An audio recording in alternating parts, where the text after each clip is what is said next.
Recording in progress.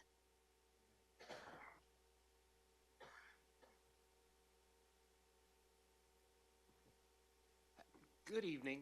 This is a Greenbelt City Council work session, and my name is Emmett Jordan. Council? Kristen Weaver, Mayor Pro Tem. Silky Pope Council. Danielle McKinney, council member. Jenny Pompey, council member. Amy Niesel, Council Member. Well, thank you. Council. Rodney Roberts, City Council. Okay. Anybody have information items for the end of the meeting? City manager? Okay. Let me just say this. We hold these council work sessions on Mondays, Wednesdays, several times a month to exchange information with community stakeholder groups or to gather information from staff, advisory boards, or residents. No votes or formal actions are taken at work sessions. Our work sessions and meetings are always open to the public except for executive sessions as authorized by state laws so that residents and others can observe council's deliberations. We do strive to provide a reasonable opportunity for the public to voice opinions on matters being considered. So we'll pause periodically tonight, as always, for public comment. During these times, if you're in the room, if you raise your hand after being recognized, you can go over to the podium. You need to state your name and where you live in Greenbelt, more or less. We need that for the minutes. Also, if you are watching on Zoom, you can use the Q&A tab to submit a written question, or you can raise your virtual hand. And once again, you'll need to state your name and where you live, more or less. We don't accept anonymous comments from Zoom. And finally, if you're watching on cable TV or streaming live Recording on stopped. Facebook, we can you can go ahead and send a comment in to the email address questions@greenbeltmd.gov. Recording in progress. So send that email into questions@greenbeltmd.gov.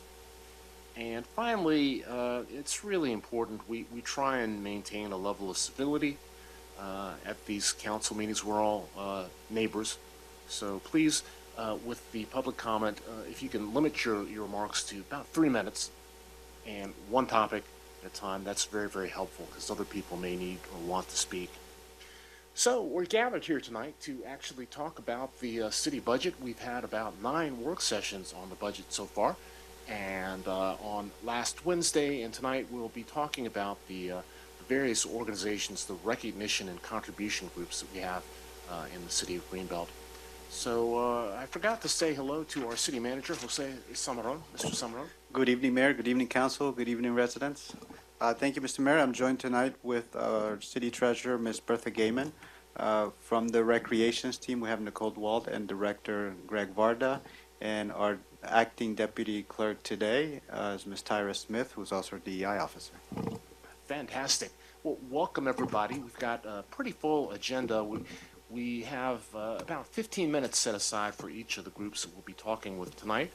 So we'll be covering that. We'll also be having a discussion about miscellaneous funding grants. And I'm going to propose that we actually start off with the interviews initially because we have appointments and we need to do that. So Nicole DeWald, it is so nice to have you here tonight. Welcome. Yeah. So can you briefly just describe the process, the committee, the evaluation committee that actually looked at these grants? And Greg did this on Wednesday, but I know it's a team effort, very much a team effort.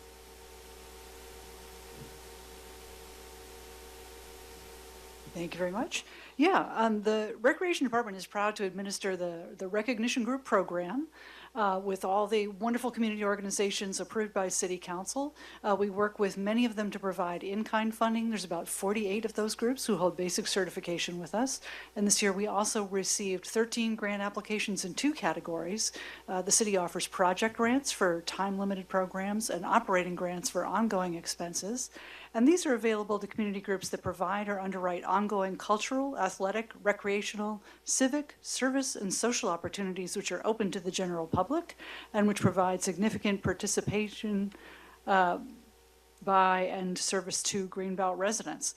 So when we received the applications, we worked with the groups to answer any outstanding questions, and we passed them along to a grant review panel composed of members selected by their home advisory boards and committees.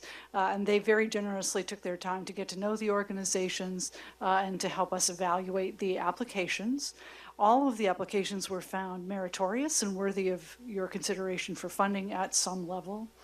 And you'll see at the end of the report that we've provided for you a breakdown where we've attempted to resolve the requests with the available proposed budget for the program. And we did that based on the scores that the panelists provided to us. So if you like, as we go through the applications as we did last time, I'd be happy to share those with you on behalf of the board. Thank you so much. Thank you. You know, this budget, I mean, every year, we're dealing with public monies here, taxpayer dollars. So it's always an important task to take a close look at these requests.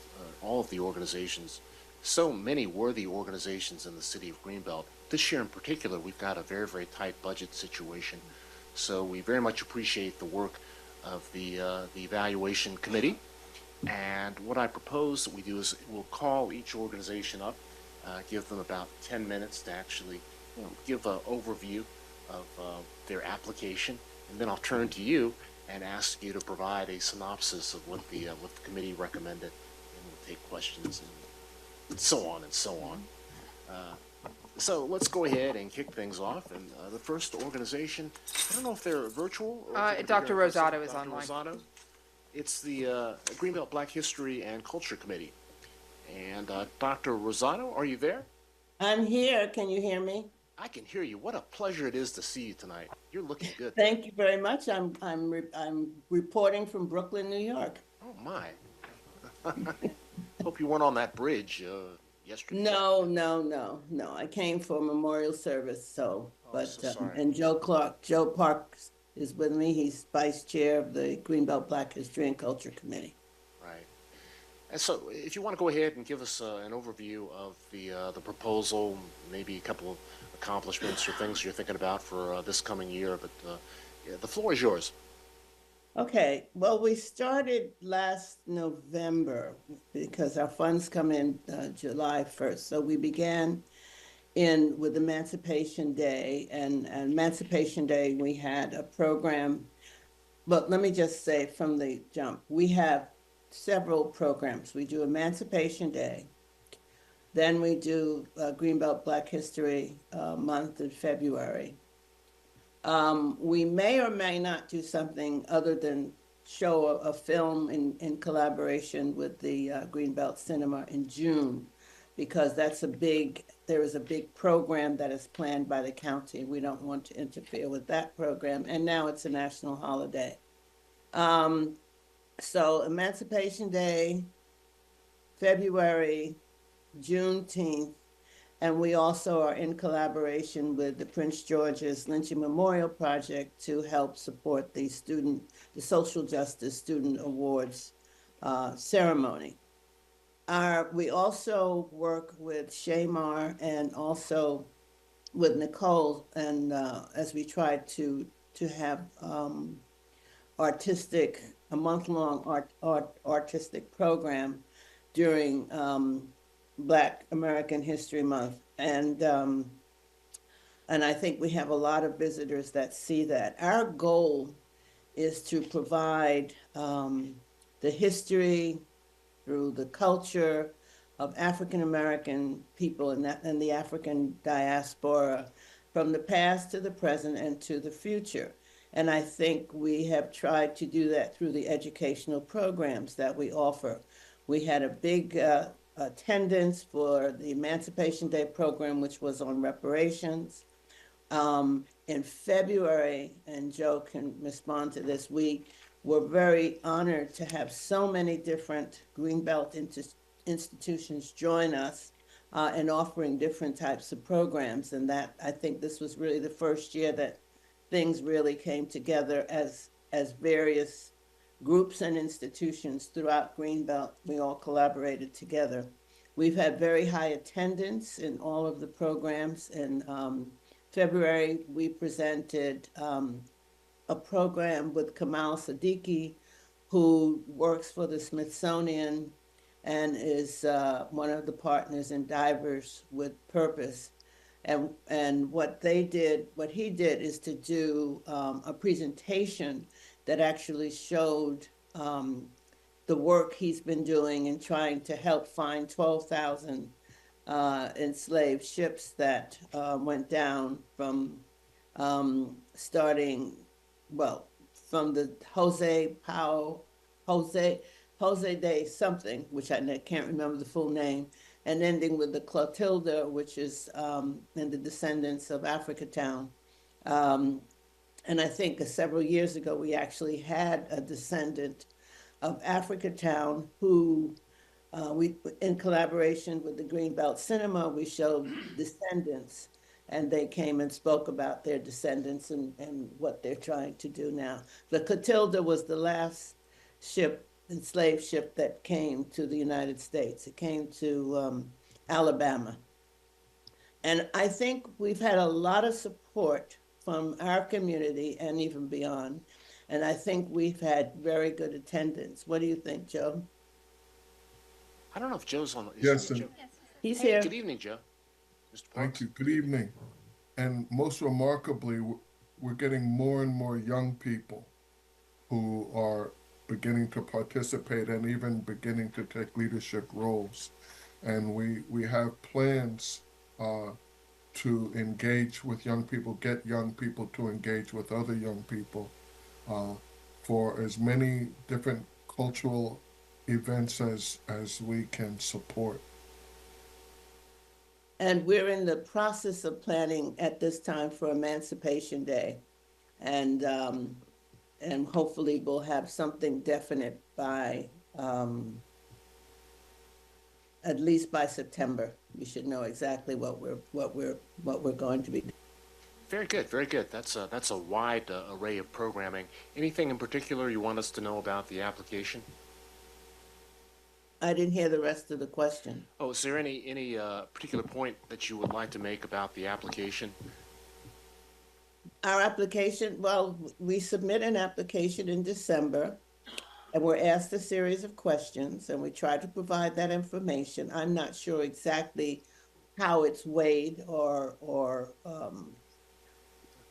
you know, we include the questions that are asked have a lot to do with whether or not the programs and attendance primarily focus on Greenbelt, and our programs primarily focus on Greenbelt, on the institutions in Greenbelt, and on the residents that live in Greenbelt. And we're very thankful that we're in collaboration with the Recreation Department, because they have been able to provide us with a lot of guidance in terms of structuring the programs and in terms of costing out our programs so we have sufficient funds to cover the whole year. Oh, very, very good. I was going to turn to Nicole DeWalt to share the review committee's recommendations, but Mayor Pro Tem has her hand up. Yeah, well, I think this is a group that's not actually asking for a funding award. They get in-kind support from the rec department, so access to meeting rooms, sound equipment, and things for special programs. But they're not actually asking for a separate funding award from through this process. Yes, I know that. Yes, please go ahead. Yeah, thank you very much, Mayor Pro Tem. I was going to make that point, and thank you and congratulations to Dr. Rosado and Mr. Parks on the wonderful programming you've provided. The committee is one of 3 of the basic certification groups who have been invited to attend tonight, because as you've mentioned, they do receive significant in-kind services and work more closely in partnership with the city departments than some of the others do. So we've included this for information. We knew you'd love to hear from them. So, council, do you have any questions or thoughts about the application? Okay. Hey, Dr. Rosado, Mr. Parks, thank you so much for your good work. And Thank you. we look forward Thank to the programming that's coming up in the near future. Thank you so much. Thank you. Thank you so much. Good night. Good night. Next up, we have the Greenbelt Orchestra. Ann Gardner, welcome. I think the microphones are on. Why don't you tap it a couple of times? There you go. Is it on? Really close. Hello. Yes.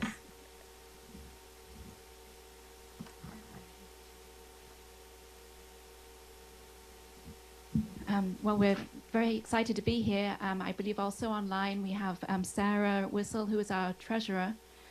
We're coming to the end of our second year of existence, and it's been another very successful year. We've been packing out the gym in the community center with our concerts.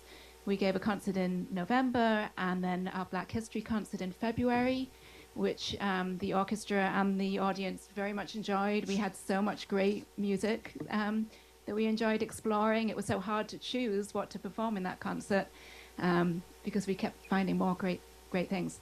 And that was supported by a project grant from the city. And then our final concert of the year is this Thursday. I have flyers. And it is at Eleanor Roosevelt High School. So it's the first time we're performing outside of the community center. This will give us a chance to play in an auditorium and to fit a few more people in because it's been standing room only in the gym. So we're excited about that, and we have collaborated with the school band program for this concert. It is very expensive to book the auditorium at Roosevelt, and even the band has to book and pay for their own auditorium, which seems a little crazy. So we're going to pay for that for them, but it's a lot less than we would pay if we were booking it without them. And we're also collaborating. They're going to have some small ensembles playing, and they will include members of the orchestra. And we're also going to play part of Beethoven's Symphony No. 7 and a piece by a woman composer who was a contemporary of Beethoven, and also a piece that was written especially for us by a young woman from New Carrollton. And we're very excited to present that as the first ever performance of it. And we have plans for a great program next year too, including a women's history concert next March. And we received a grant from Prince George's Arts and Humanities Council, which will help support that. The main change that we made this year is we started paying our conductors. We realized that if we wanted to retain the talent we have, we couldn't expect them to keep doing this for free. And we hope they'll continue with us, but if we lose them, we also wanted to be able to attract other talented conductors. So, and the other thing is that based on survey responses from the orchestra, we've been trying to include a more diverse set of music, so music by women and or minorities in every concert that we do. Most of that is under copyright, however, because even if it was written a long time ago, a lot of it has only recently been rediscovered and published, so it is still under copyright, which means we have to pay for the rights to perform it, and we have to pay to rent the parts, which is expensive. So our expenses are rising. We have started charging dues to our members to help pay for this. We also do receive donations from audience members, which is great. We're starting to talk about maybe looking into sponsorship by businesses. So we're exploring other options, but we're hoping to receive operating funds from the city so we can continue giving these concerts, which are all free in the community. Thank you very much. Thank you. Mr. Wald, can you give us a summary of the review committee? Certainly, and congratulations and thank you, Anne. Their request was for $4,600. They received a very good score from the committee of 77 points, which is high in their scale, which qualified the group for a recommendation of 80% funding at $3,700 in light of the budget. The review panel credited them greatly, saying that for a relatively new organization, they've done a great job creating awareness and having a high number of participants. They found the leaders committed and capable, and noted that Greenbelt residents participate substantially in the group's activities and operations. Well, thank you very much. Council, do you have any questions about the application or about the programming? I think the programming is wonderful. I think your emphasis on living composers is something that's very, very unique, but very important. So I do plan on being there. Yes, Mayor Pro Tem. Yeah, I have been impressed at the previous concerts that how full it has been, even as a relatively new thing, definitely packing the house. I think, unfortunately, they rescheduled the Prince George's County Municipal Association meeting for Thursday as well, so that's going to be a little bit hard to juggle. It was supposed to be last Thursday, and they moved it to this Thursday. So we'll see how we can manage that. But it looks like a wonderful concert, and it'll be nice to see how the new venue works. That collaboration with Eleanor Roosevelt is excellent. Yeah, I'm sure the acoustics will just be stunning. We're looking being in an forward to actual that. auditorium. Yeah. Yeah. Will will some entity be trying to record the concert? Yes, as I well? believe Gate will be filming it again. Okay, very good, very good. Other questions or thoughts from council? Seeing none, thank you for all of your good work. Thank you. I do actually have one other flyer, and this is unrelated to the orchestra, but I wanted to let you know about a benefit concert that I'm organizing for friends and neighbors and musicians who are struggling because of cancer. So that's coming up in June. Thank you so much. Thank you. Next up, we have the Greenbelt Labor Day Committee. Karen. Jean.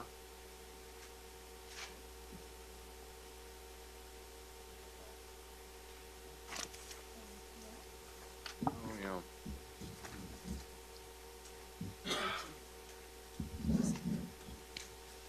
Thank you, John. So passing out a packet now is John Gardner, our Greenbelt Labor Day Festival Committee treasurer. You remember last year I plied you with Coke and snacks and all kinds of things. So, we're keeping mindful of the budget and being a little bit more sustainable this year. So John will join me in a minute, but I thought I'd go over a little bit from the programming side of things for the Greenbelt Labor Day Festival. We had a very successful 2024. I think I saw just about each one of you down there at the festival grounds. We got a lot of photos of everyone joining us. We were a little bit concerned when we had early weather forecasts around Monday, Tuesday, that the weather was going to be pretty stormy, pretty awful, but the skies cleared up and it was a wonderful weather weekend. And weather makes all the difference, as you can imagine, for an outdoor festival. So we had a great time. This year we sought feedback after the festival via a couple surveys on Facebook. That's step one. Step two is that we listened. There were many people who remarked on needing some more seating and some better accessibility. So we have made a real effort this year, and we have a subcommittee joining us to address these concerns about accessibility for all. So we're calling this Festival. Da, da, da. Not quite sure how to spell that yet, but we'll work that out. Okay, you already got a logo. Great. Yes, Amy's been a key member of that. This includes things like increased American Sign Language interpretation at various events, increased transportation, mindful of those that need wheelchair access, looking even at the layout of the festival to be sure that we don't have anyone blocking any of the cutouts on accessible ramps, and a sensory room in the community center for those that need to take a break. We had a guest a little bit earlier this year at one of our committee meetings. Committee meetings are held monthly, about 10 people attend. I think we have a 5-person board that governs the festival. And our guest a little bit earlier this year was Frank from Gate. And we're looking forward to showing some video art, some animation art that we're going to have in the art and photo show area of the festival.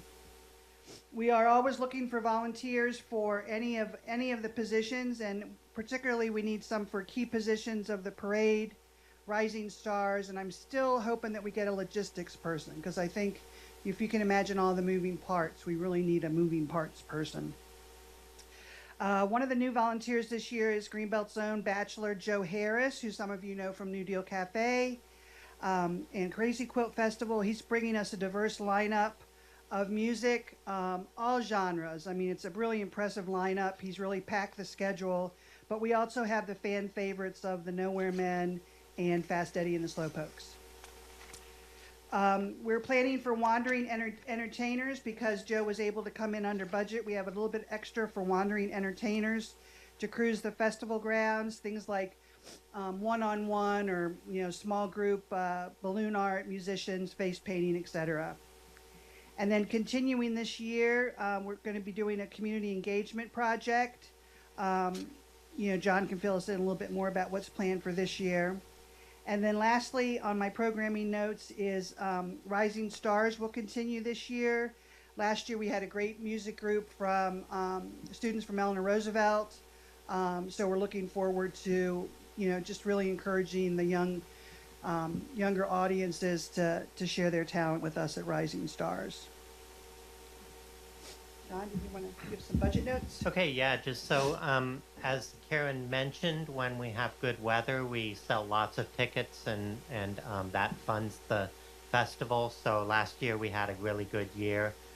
We've also, the last couple of years, we've seen an increase in donations from the community. Changes that we made this year is we put a few thousand more into the entertainment to kind of match our new entertainment chair, Joe Harris. So he's brought in some really good stuff. You're gonna really like it. As Karen mentioned, we'll continue with community engagement. This year I kind of swept together the art show, photo show, sign language interpretation, and the community engagement project into one category to call it out in the budget. Also with Rising Stars, last year we brought back cash awards, and I think that increases the interest, particularly among the teenagers, to perform. It was really great to see that band from Roosevelt last year take first place because they really deserved it. They were good. They were rocking.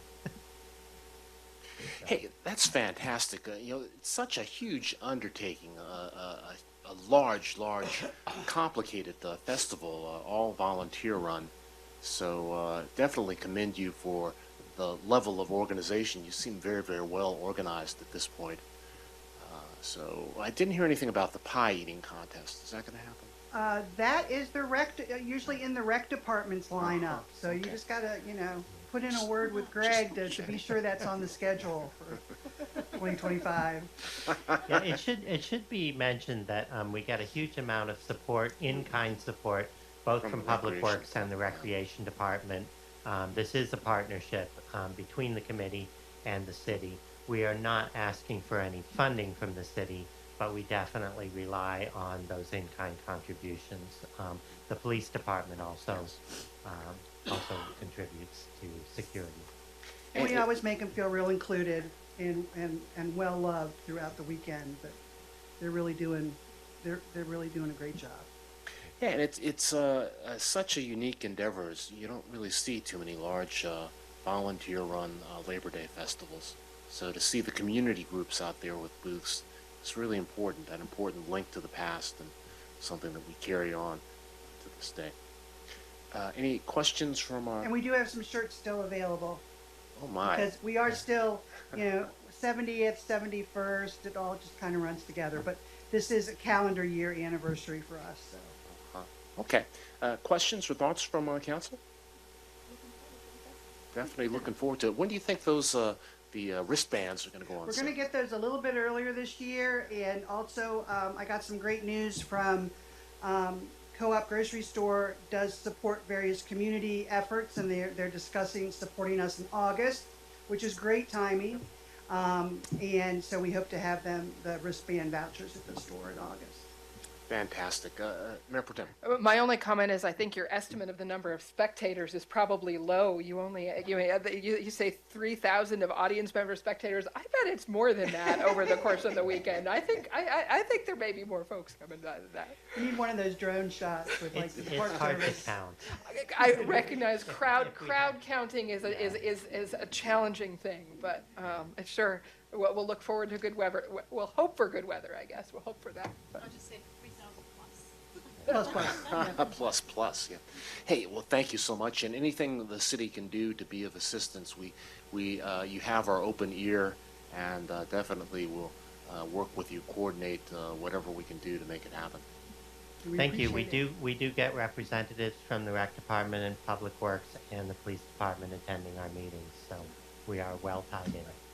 Very good. Thank you so much. Thank you. Next up, we've got the Greenbelt Farmers Market. Is there anybody here in person? Ms. Akins? No? Scott?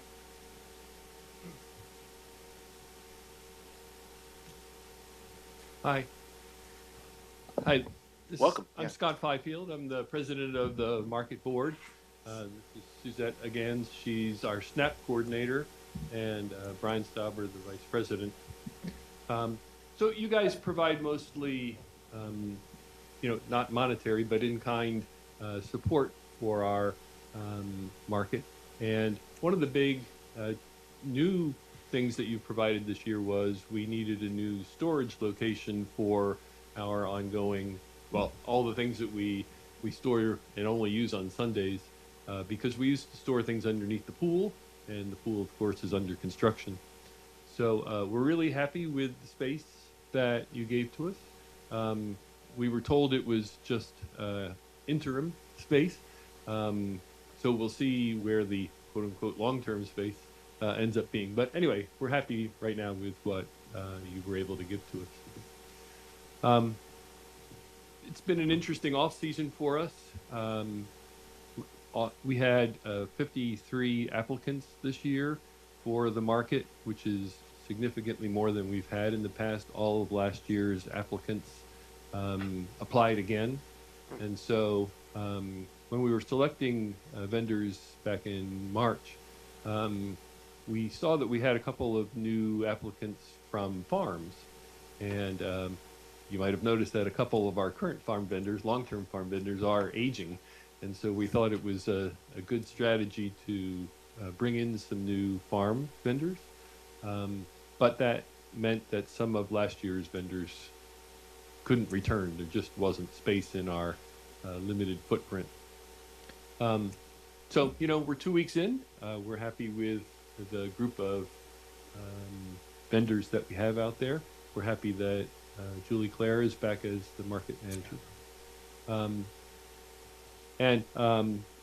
There were, I know you guys often have a couple of questions, but, we often get random questions during the year of, is there any chance we can expand the footprint and keep more vendors in place?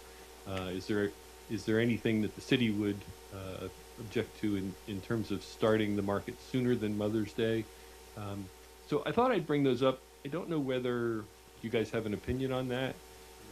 We've also talked about we'd love for there to be more of a connection between the market and the population at Franklin Park. We've had a couple people say, well, I'd go if I could get there.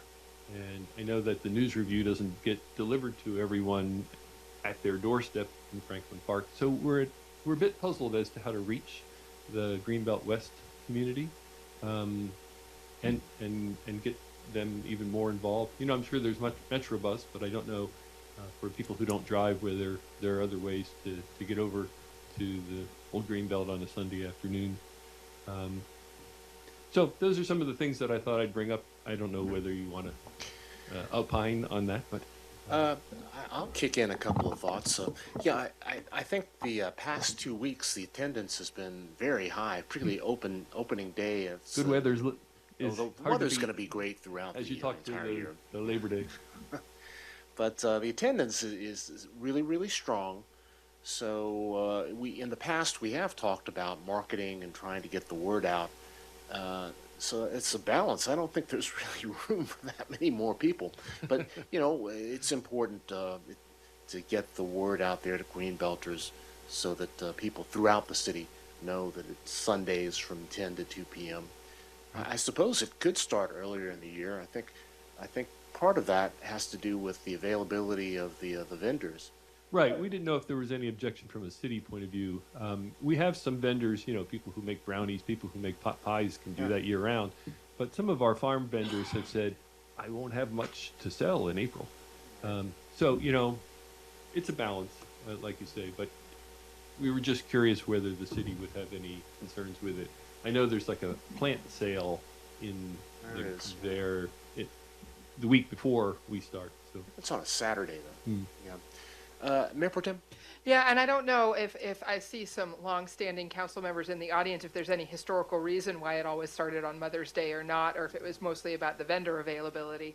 One thought was we have some of the festivals that some weekends are in Roosevelt Center, and so that might not work for every weekend, but it seems like that could be space. I mean, there's not more space in the parking lot particularly, because you still need to have space for people to park, but they, you know, we saw at Green Man, all the tents up sort of in the plaza or along Centerway. That could be a place to think about expanding, maybe only on some limited weekends, maybe, you know, have once a month a bigger market with some vendors. I don't know. That's sort of an interesting thought, because obviously we still need to leave people for place for people to park when they come to the market, but they're not parking in Roosevelt Center or on the sidewalks in front of the businesses on Centerway. So that's a thought. Ms. Pope? Yeah, kind of along the same lines, and I'm wondering, an early start, I would be totally happy that, you know, market starts earlier. I know some other places the market start earlier. And of course, maybe not all the vendors will be able to start early, but I think quite a few.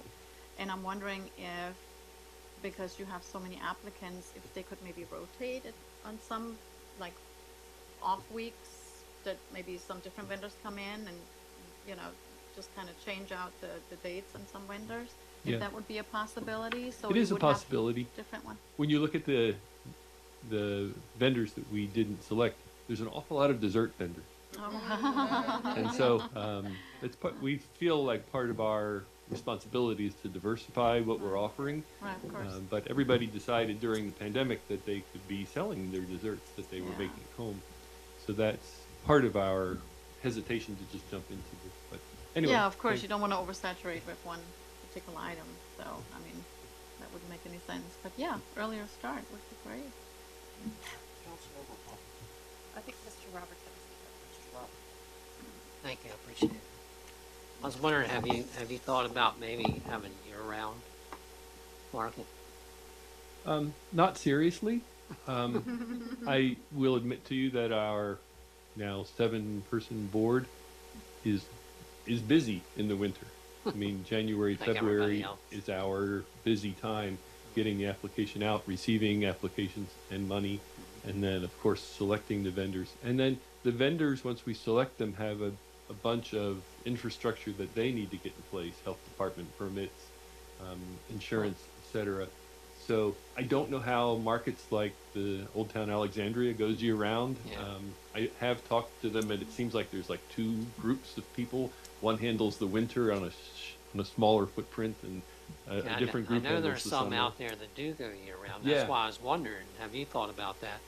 But also in the situation with, you know, Greenbelt West, I think really the best thing to do there is have the market, or a market in Greenbelt West. And maybe a market in Greenbelt East. Maybe we need to spread it around. You mean And maybe it instead doesn't of have- in Old Yeah, Greenbelt, move it yeah, over there one? Yeah. Yeah, I mean, because, you know, that's the fair thing to do for the community. So it's fair, but you know, on And our the question opening, is, can you make any money? Can the vendors manage and I know there's a lot of Right. logistics there, but maybe And- it's possible. you know, during the first week of the market, we had 3 different Prince George's County inspectors at the market, looking at emergency access and other things. So if we gave them a physically different space, that might require another Well- inspection. But we never looked into that. Even if it did, maybe it's not Maybe a big deal. Maybe it's something we can get over. fair enough. Anyway, just food for thought. Thanks. Councilmember Pompey? Do we have a, city manager, do we have a banner for the farmer's market over in Greenbelt West? I think that we do. Yes, we do.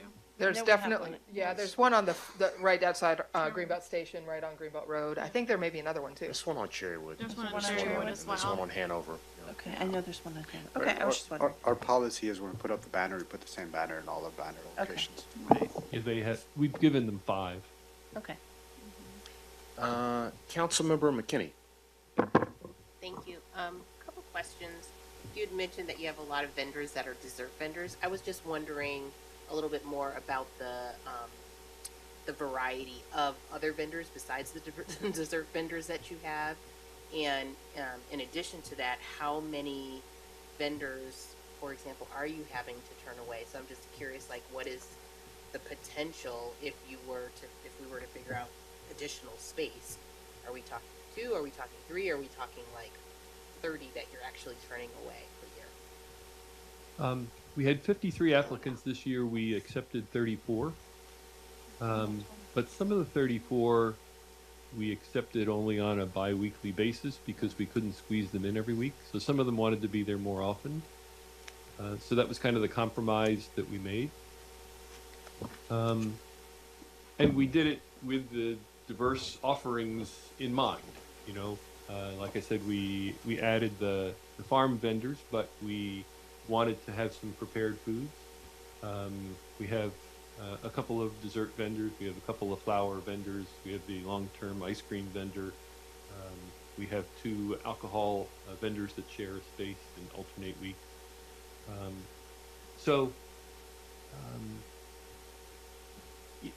You know, I could give you the list of the people that we declined to bring in. There were some interesting new groups that wanted to do knife sharpening, and we had a long debate about Somebody whether was that just asking for that. fits our rules or not. Yeah.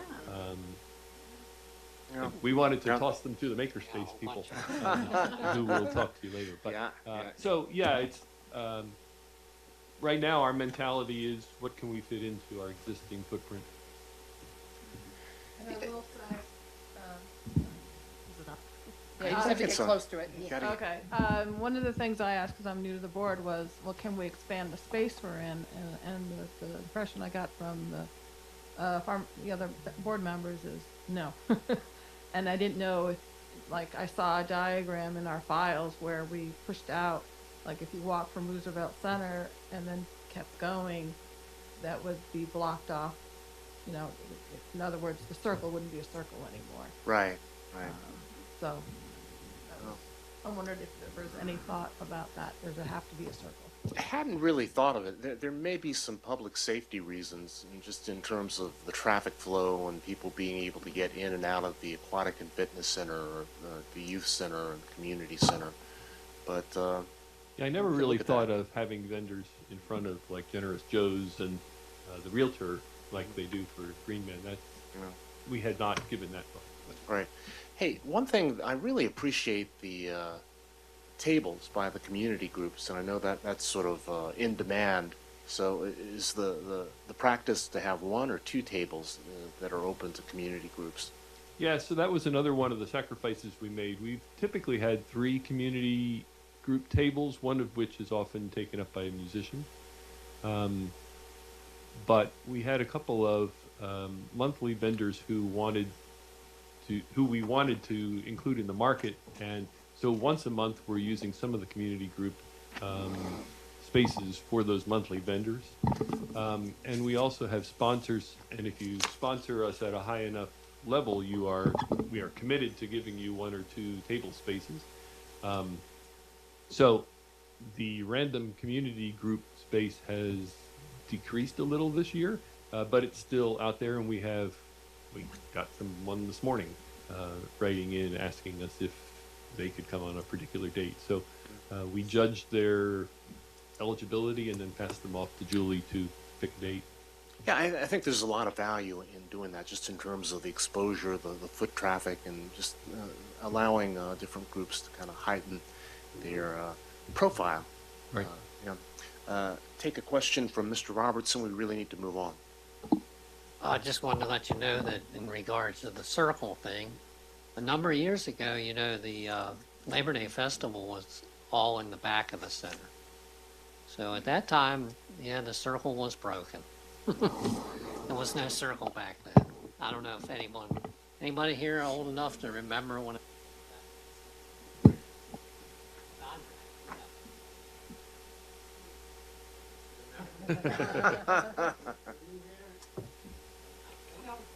I think probably stopped being there in the early 70s or something. Anyway, yeah, so it has been done before, and I don't think that's a big deal. Ms. Davis, you have a comment? Yeah, and also I was going to volunteer, council, if it's difficult to select the dessert vendors, council can, help by sampling and just weighing in somehow. This is not the Retro Town Fair. Yes.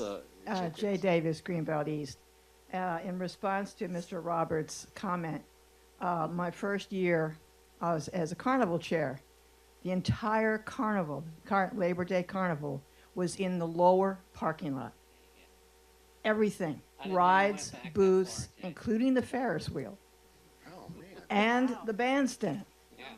Now, you go back there and you say, how did we fit it all in there? And there was fewer booths, maybe fewer rides, very small bandstand, and they used the grassy area in back of the mother and child statue is where you would sit.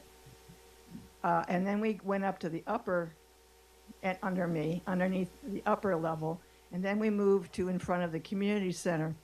So it grows. So the farmers market could consider perhaps the Roosevelt Center area because some of your vendors would fit in better there. You know, some of your soaps and your, the people that have incense and things like that, it might be better there. And then you allow your food stuff and your food preparation people down below. So that's a possibility to move it there.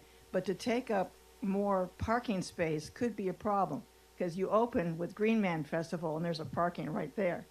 To open earlier, no, because you have the rule that it has to be locally produced produce. Other farmers markets in the area don't have that rule. So they ship in stuff from Chile and from other places, and so they could be open all year round. So that's something to keep in mind. I mean, some of the vendors I talked to, not all their produce is in yet.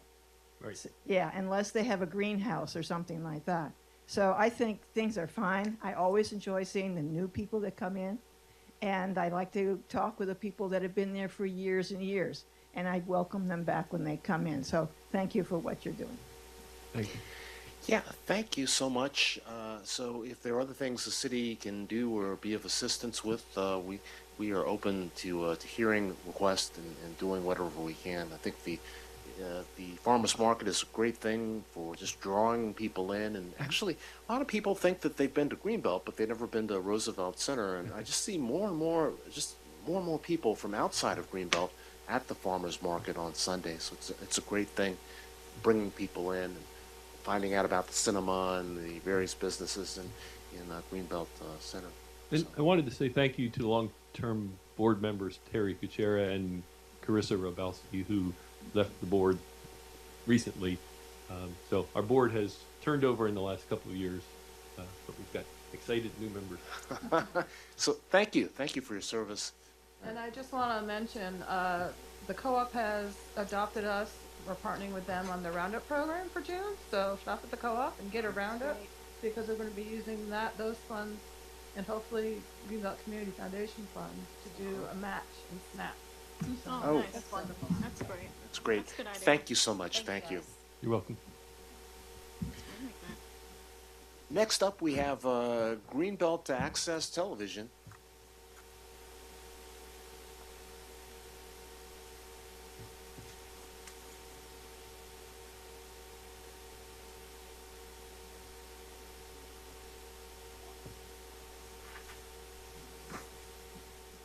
Welcome. It's so nice to see you today. Gate, Greenbelt Access Television E. What does the E stand for? Frank likes to say it stands for education. Education. Oh, that's a good one. I think we're just bad at acronyms, though. Yeah, that's what I always assumed. We're working on capitalizing it. We're trying. You didn't want to be Jack.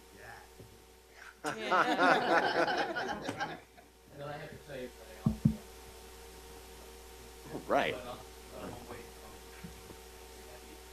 Okay. You're away from the microphone, too. So, so welcome. It's great to have you here. So tell us a little bit about the grant application, things coming up, things that you've done in 10 minutes. Okay, so sometime within the last year, we were put in contact with Trina Wilson. She's the principal of Spring Hill Lake Elementary, and we've been telling her a little bit about our offerings as an educational source. We offer animation classes, videography, cell phone filmmaking, as you might know, Emmett, editing, and so we were saying we really want to expand this program outside of our studio, hopefully into neighboring schools, and if she would be interested. And she seemed totally on board. We have completed the vendor application process for Prince George's County Public Schools. And so we will be helping them out with their literacy fair come next January 2026. It's basically like the science fair, if you guys remember that, but all about enhancing kids' reading comprehension skills and literacy. So we're really excited to be able to bring some digital media aspect to that. Their presentations that they make, they can choose to make animations, different storytelling devices, and yeah, we're just looking for a little supplemental funding to help with that because we are at a skeleton staff, and we do have some instructors who commute quite far to get to the Greenbelt area, and that's all I can think to say right now. Yeah. And our funding is disappearing. Yeah, so do you want... Why is that? Because cable subscription fees, which we are dependent on, it's called the PEG check, Public Educational Governmental, that is dwindling because understandably nobody is subscribing to cable anymore. I mean, I wish they would, but they're not. So, as the city knows as well, we are not getting any funding, or not as much as we used to in cable revenue. So we're seeing a steady decline. Hey, do you want to speak a little bit about the application itself? Me? Sure. Sure. What would you like to know? Whatever you want us to. Let me think. Well,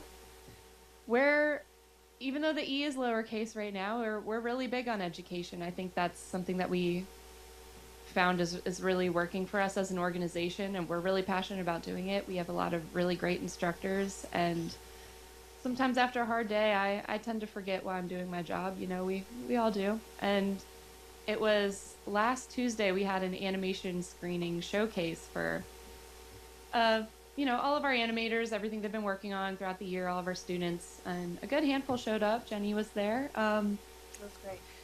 And it was that rush of dopamine after. It was like, oh my gosh, yeah, that's why I do this.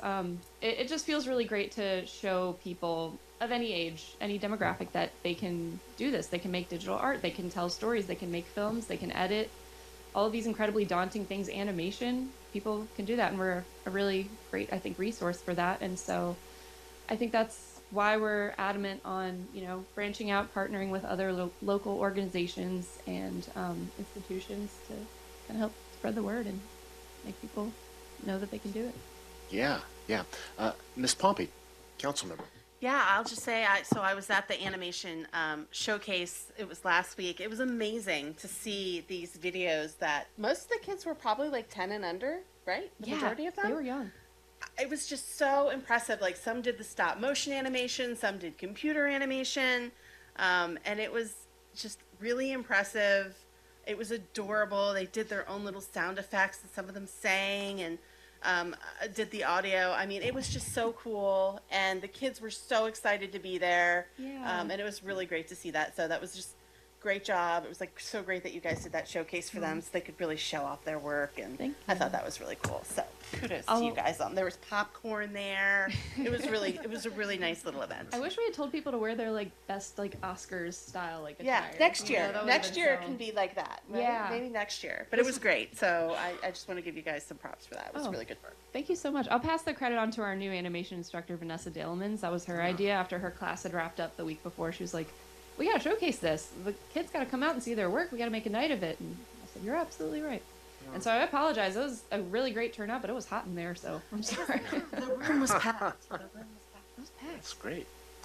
Hey, let me ask you a question about the PEG fees, the funding that comes from the negotiated piece, where the cable television providers back in the day were required to actually fund these programs. So the money for the franchise was actually coming back into the community.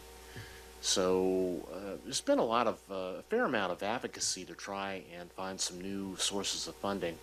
So, and I know Frank, Mr. Javasi, has been active as a thought leader, just in terms of trying to figure out ways to get some new revenue coming in from the cable providers and streaming services. So have you talked to any of the other municipal cable television nonprofit corporations about trying to get the state legislature to find a way to get some more money coming back to support local cable TV? Well, it's a federal Federal mandate? mandate, so all the states have PEG stations. There's 1,700 around the country. I was actually out in New Mexico last week, and I visited the Albuquerque public access station. They run 4 stations. You know, they have a viewership of over 500,000, so it's a little bit bigger than our Greenville area. The PEG fees nationally have gone way down. When I started as president, we were getting almost 190,000 a year from PEG fees. Now we're lucky to get 100,000 a year from PEG fees. So that's been a challenge. That's one of the reasons why we're pushing into the schools. We've always done animation teaching. We've always done animation teaching in the schools, but it's always been either through grants or through little small programs. Now we're an established vendor, so we're going to, get our program going into Spring Hill Lake, who already wants us there, and then we'll work with the other schools. There is really no animation program in any of the county public schools. The Northwestern High School is the filmmaking, but they don't do animation. We've been doing animation since the very beginning. When Shell Forstein City Council started your PEG station that we're watching this on right now, your G, part of the PEG, right? We're the public access, education, and then the government channel is run right out of here. So we split up, which about a third of the country's stations are like that, where they split up the functions. Okay, so there's a little overlap, and we've dealt with that. But so for funding, we're excited about it. This city funding will help expand our program. We can give scholarships to kids, which we've done anyway. But this will help more, and it'll also keep our it'll grow our animation program rather than have it bare bones. Got it. Councilmember Pompey, then we'll go to hear the review committee and talk some more. So the funds that you guys have requested, this is for the specific program for the Spring Hill Lake activities. Is that correct? Yeah. This isn't just your general operating fund. This is project specific. Okay. I just wanted to be clear on that. Thank you. Okay. Yes, Councilmember McKinney. Do you actually receive funding in partnership from the school system? Like, are there any? I mean, because you're serving their community, and that's an additional resource that you're providing that the school isn't. Well, this will be our first time doing it in a very long time. I've never done this before, so, branched out into the schools. So we are working with, we intend on meeting with Trina soon to discuss budget and how much they might have for us. But I think it'll kind of help sweeten the pot if we say, hey, we have a little bit of grant funding to provide, but regardless, it is a good idea to try and see if they can pay us for services. Councilmember Pope. Yeah, I know that, and I'm so glad that that we're able to establish this connection at Spring Hill Lake again, because I know right before COVID, I think we began, or you had brought the program to us, but then COVID happened. So, and that kind of, put a damper on that. But I'm glad that, now that you have your official vendor license, I think that was a big part of it. And, talking to Trina and talking to Mr. Carnes, I think he was really pushing it as well. Make sure you get to come to our school. And I really hope this program's going to be happening because the kids are very excited. I think it's an excellent program. And like you said, nothing like this exists in the school. So this would be one of the first schools to have that. And I'm just very excited about that. Budget always looks like our school budget as well. But I do hope, and I agree with the extra, when you say, well, we have some extra scholarship money or something, that will definitely be very helpful to you. So I look forward to this program coming, finally. Likewise. And I did hear somewhere that Prince George's County is working on, especially Spring Hill Lake, especially, right? Incorporating media education and media arts. So we're excited to take part in that. It's going to be a great year. Mayor Pro Tem? Yeah, so looking at the budget proposal that you put forward, it looks like the expenses are about 5,000 And then it does note some possible income from Spring Hill Lake plus the recognition project, but also applying for a Greenbelt Community Foundation nonprofit grant, which if you get that, that looks like it would be a total of 10,300 is what you noted there. So if you get money from the city and money from the Greenbelt Community Foundation, what would that allow you to do in addition to sort of the basic proposal? Because it looks like if you get both money from us and from them, you have more money than you'd outlined as needed. What would you be able to do with that if you get that additional funding? Yeah, thank you for asking that, because I am incredibly harebrained. And so by the time that I was applying for the Community Foundation grant, Caitlin McGrath from Greenbelt Cinema reached out to me and proposed this idea of offering a week-long summer workshop to kind of to take the place of that 5th week of Recreation Department camp. Well, not really to take the place of it, but to kind of supplement the Creative Kids Camp that had ended. And so a lot of those kids go on to Camp Pine Tree. It's kind of square peg, round hole. And she was looking for something to kind of supplement that creative energy that they had built up. And she had this idea to come to us. You want to do a week-long stop-motion animation workshop, and we'll do like a screening at the cinema at the end of the week. So that will be August 18th through the 22nd. We'll be partnering with them on that, and so it'll be half animating at the cinema, half editing at our studio, and then we'll have a big screening on the final day. So I ended up actually asking them for a grant for that, so that we could replace some of our equipment necessary to be able to take all of these kids in and have them learn how to animate. So, yeah. Let's see, we're beginning to fall a little bit behind. So, Mr. Wall, can you share the review committee's perspective? Sure, thank you, Mayor, and thank you and congratulations to GATE. The group scored in the very good range with the grant review panel, and as such qualified for a recommendation of 80% funding. The recommendation is for $2,600, and the review panelists wanted to recognize GATE's substantial history of successful programs and community partnerships. Thanks, Nicole. Okay, any other questions or comments from council? Yes, please, Ms. Neeson. Sure, I just Councilman. wanted to put a plug in for one of the LARs that had been floated, which was asking the state, I guess, to request streaming services pay a tax, and that would definitely reduce the burden on the city because it would help make up for some of those PEG funds. Right. That's kind of what I was driving at. It's one of that long-winded explanation. Let's see, we've got, yes, Mr. Hurling, you'll need to come over to the podium and speak into the microphone.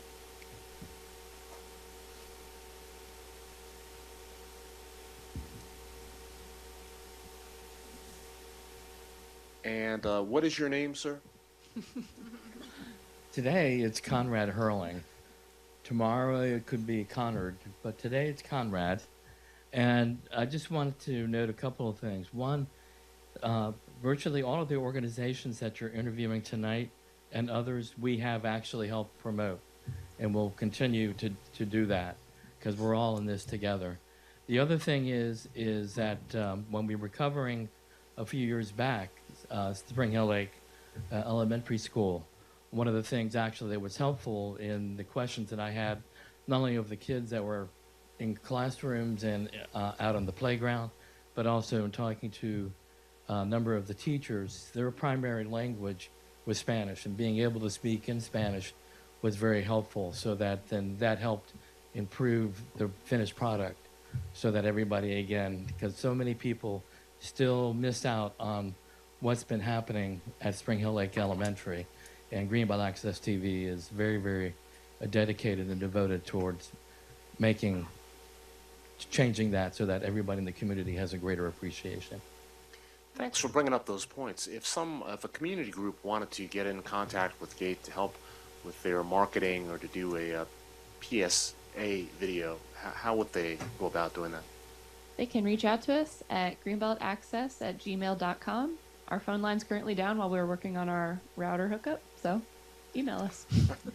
Okay, thank you so much. Appreciate all you do. Thank you. Well, just to plug in for us, we have International Night on Thursday. So if you guys want to stop by, it's from, let's see, 5 to 6:30. That's here? It's Spring Hill Lake Elementary. Oh, it's Spring Hill Lake. Okay, great. Cool. Thanks Great. for the heads up. We'll be there. Thank you. Okay, Next up, we've got the space. If you'd like to come up to the table.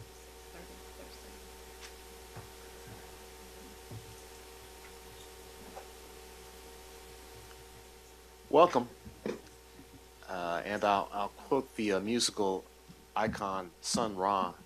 Space is the place. Space is the place. Right. Jordan Rakai has once said, "Space is a place for learning." So that's another one. That's good. Running with, yeah. Hey, well, welcome. If you'd introduce yourselves, you don't really need much of an introduction, but if you could do that and talk a little bit to us about what you would like to do, what you've been doing, what you'd like to do. All through right. this funding. So I am Shamar Higgs, the founder and executive director of the Space for Art for All. Yeah, we are Makerspace, art space in Beltway Plaza. Well, first I'll start with I have some gifts for everyone. If you want to like grab one and pass it around. The space has been blessed with starting this our entrepreneurship project that I'm really like leaning. It's going to be like a Made in Greenbelt initiative. I see it happening. So far we have 6 individuals or 6 businesses that are starting up in our spot because we have our laser engraver, laser cutter, 3D printers. Between myself and the shop, we have 6 3D printers, and then one that that can do like multiple materials and stuff. So inside of your bag, you'll see some of the items that we have. Some of our folk in the house, the items that they've been making in our class. So the entrepreneurship class, we go through the process of teaching graphic design, AI, 3D printing, laser engraving, and how to like pretty much take your ideas and bring them into reality. So all the stuff in there have been made by people in house. Yeah, really, really interesting items in here. So, Mr. Rand is here with you. Yes. And you want to talk specifically about the proposal? Sure. So we're, as you know, we're asking for $30,000. It's an operating grant, not a project grant. And this helps sustain the various programs that we're offering, the arts programs as well as the helping funding with the lab and the other programs that are offered by the space. Okay. Let's see, Council, do you have questions? Thoughts that you'd like to share, looking at the application, just in general? Oh, and by toys. the way, those keychains are NFC ready. So if you have the program on your phone, have fun. Where it's a Sadabu, he's been, yeah. The one that says like YCC or Young Champions Comics, the round. It should be a round one in there. Yep, it's This? NFC ready. Oh. NFC, so just like your tap to pay for your phone and stuff, you can program it. You can put program your it to your email, you know, business card or This? something like that. Oh, Very cool. which one? Yep. Oh, this one here.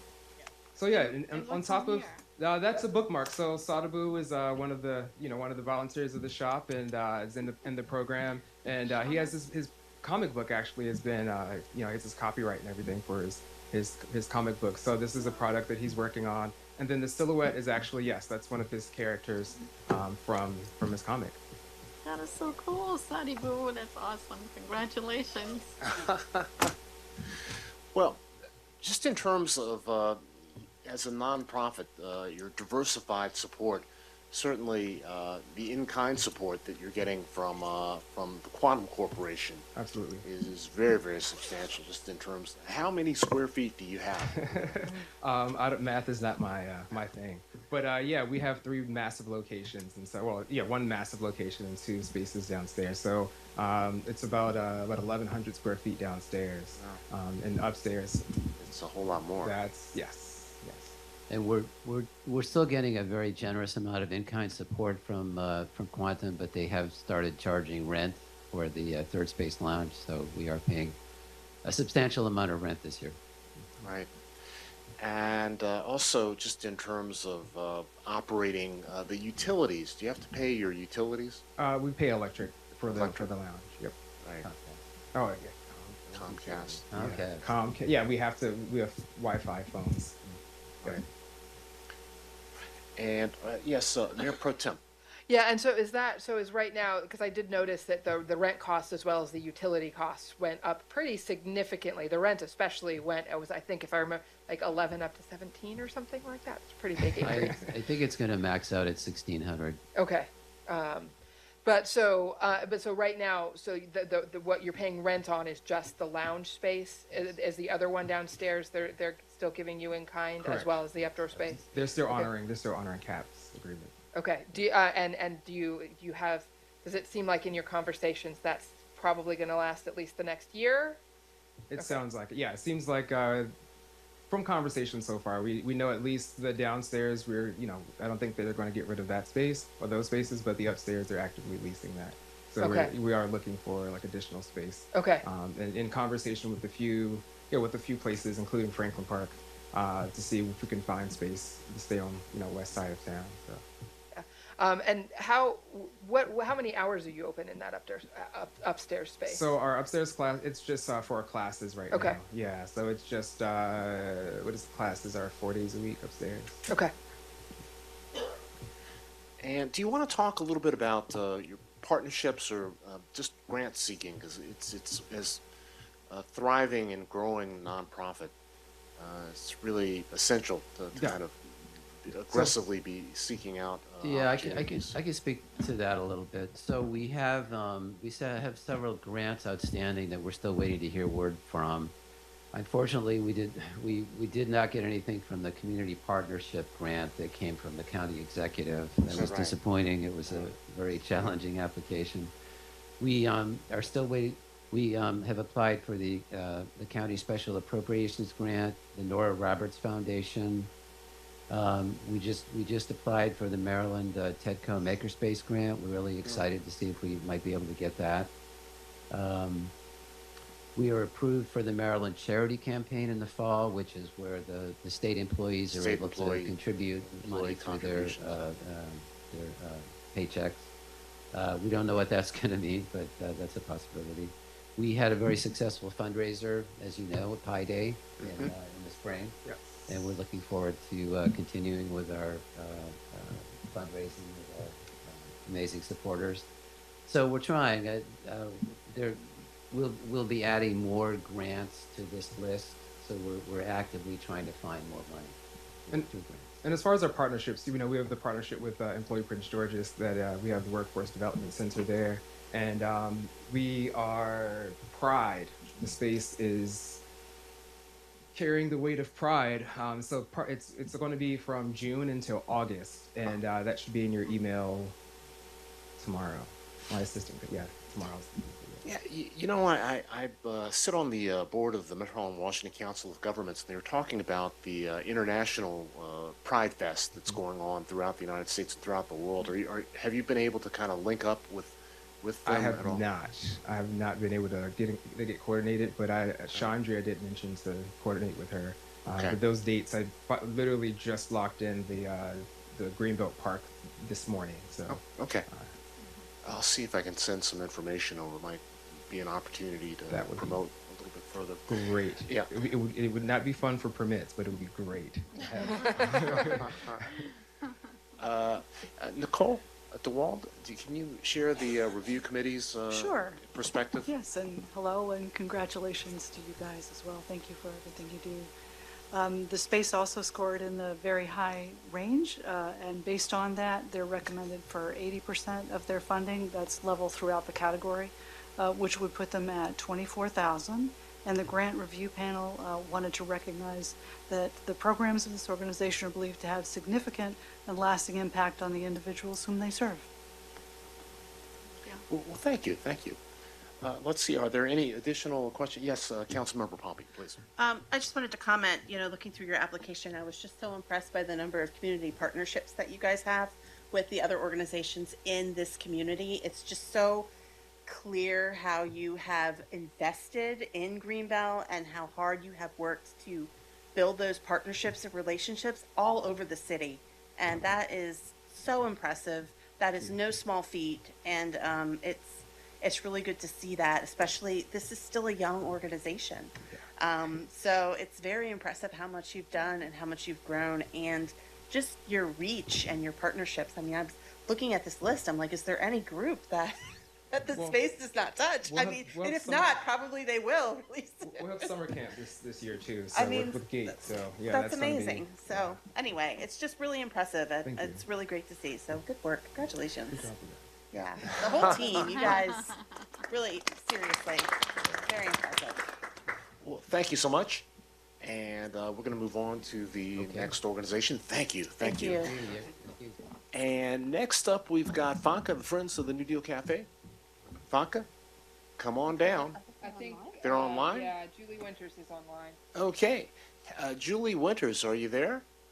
She has to rejoin. Sorry, yeah.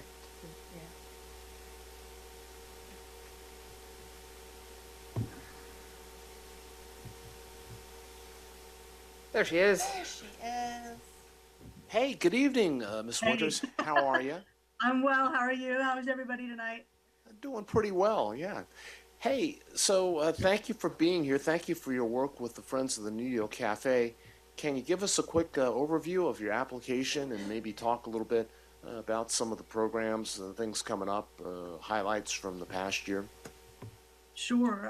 We had, well, first of all, I just want to remind everybody that what Friends of New Deal Cafe Arts does is work to support arts in the community, whether it's literary arts, performing arts, a lot of music, and poetry and visual arts, of course. So we've been busy with art receptions and putting up shows, and we've been pretty excited that a lot of our group shows at the cafe have had people from not only outside Greenbelt, but even outside Maryland sometimes. So we feel good about kind of getting the word out about New Deal Cafe and Greenbelt in general with some of these shows.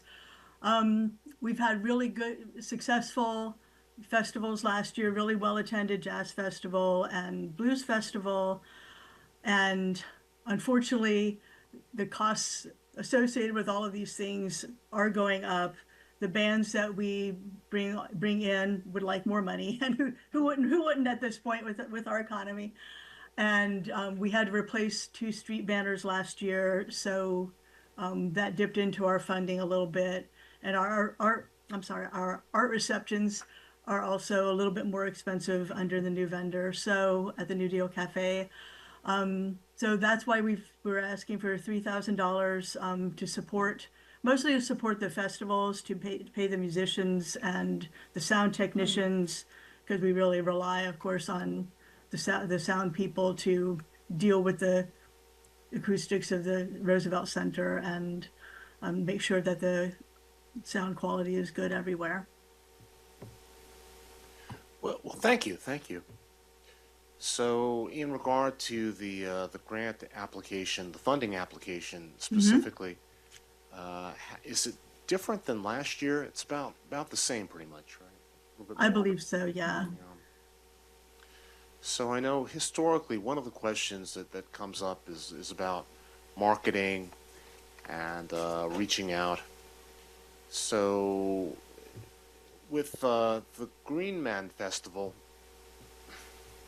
and that's not really a Fanka event. No, yeah, we actually are not associated with the Green Man Festival. Right. That's its own animal. The Jazz Festival is coming up and the Blues Yes. Festival. So how many festivals are there coming up this year and how many were last year? Last year, I believe that there were only 2 last year, the Blues and the Jazz Festival, and right now we have 2 as well. There was talk about having an international music festival in October, but we don't have enough sponsorship to be able to pull that one off at this point. So that's not a firm plan.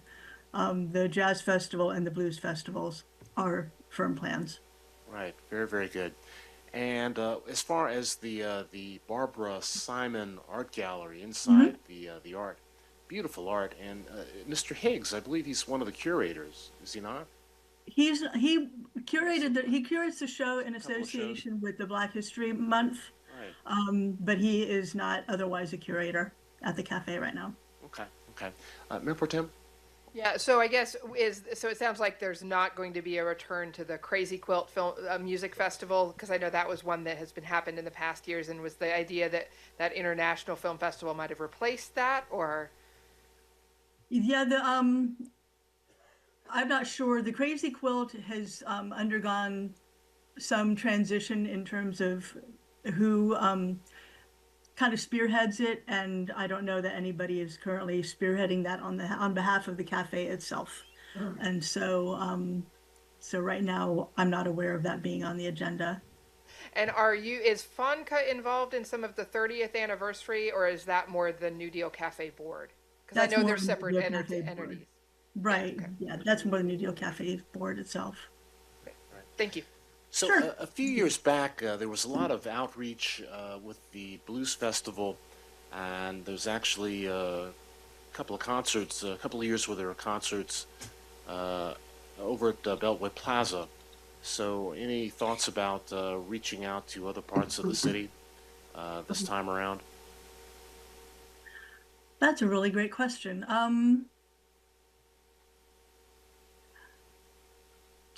Can you be more specific about the concerts that you're thinking about from a couple of years ago? Because I'm not remembering those. Yeah, it was about 4 or 5 years ago, and there was actually an opening concert at Beltway Plaza, blues performer. Yeah. Really? Yeah. And Fonka Yes. part in that? Okay. Wow. My memory's going. You and me both. Yeah, you're obviously doing better than I am. I am not aware of any plans right now to do anything at Beltway Plaza, but I will check with Meg Haney, our president, and see if I'm missing some information about that, or if if we Okay. can't. If we're And not. just in terms of as operating as an organization with fundraising and working with sponsorships and whatnot, booths, are you with the two festivals? I know at the Blues Festival in particular, people are always passing the hat for the bands, which is fantastic. And there's I don't know if that money goes back to the cafe or back to Fonka, to tell you the truth. well, it's a powerful thing, and people come from all over to see that blues festival and jazz festival as well. So I look forward to those performances, those festivals, as one of the highlights of the summer. I certainly do enjoy it. So the sponsorships and the booths and everything, do you have those kind of incorporated into the line items here in the budget? Yes, I believe so. Okay. Council, do you have thoughts or questions? Because if not, we can kind of, the review committee, did they weigh in? Yes, thank you, Mayor. FONCA received a very good score from the panel, again, qualifying them for a recommendation of 80% funding, which would be $2,400.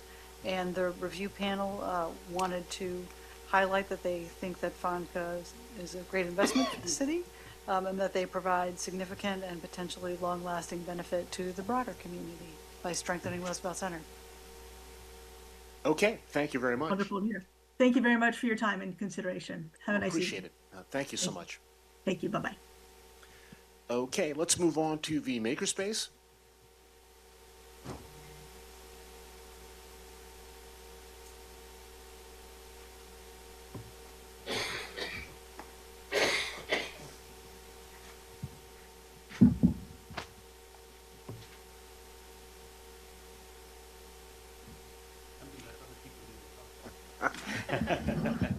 Good evening and welcome. Good evening. Thanks for having us.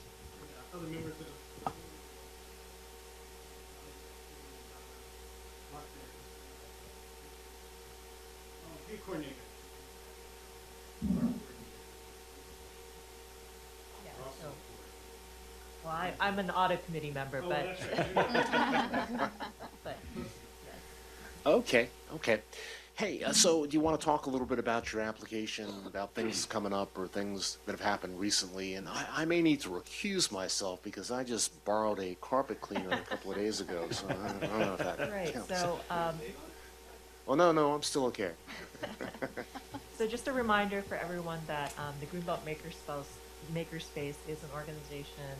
We are a co-op, nonprofit service cooperative. So And our primary function as our current iteration is as a tool lending library, but we're trying to expand out back into our makerspace roots.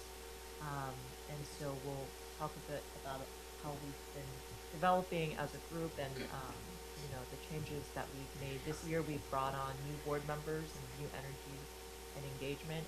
Like Bobby has mentioned, we have a volunteer coordinator now, so we're kind of rolling a little bit with more energy and engagement here. So our application is for our operating costs or expenses. One of the primary differences between last year and this year is that we're investing in trying to have a makerspace workshop again. And so we added a second room in the same building to our lease. So that is one of the developments that we're working on, getting the workshop set up so that we can start holding classes and provide more benefit to the community through that. That's fantastic. Mayor Pro Tem? Yeah, I'd just be curious what plans, what types of classes, what types of activities you hope to have there, because I think I noted in the application, for example, it looked like you passed off a 3D printer to the space. Right. So I'm just curious what you're planning in terms of what sorts of making will be happening in that space. It's a good thing you brought that up, because I think the space versus the Greenbelt Makerspace, we kind of have very different audiences here. So I kind of see the space as engaging with a younger audience and having maybe more technology forward and business forward, projects. Whereas the makerspace, what I see is like we're kind of like a community garage, where if you have home improvement projects, you want to make things fix things around the house, repair things.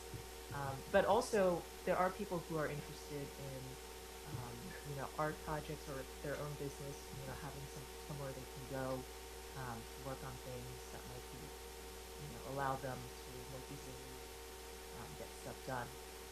But I'll let Mark speak about some of the ideas that we have going forward.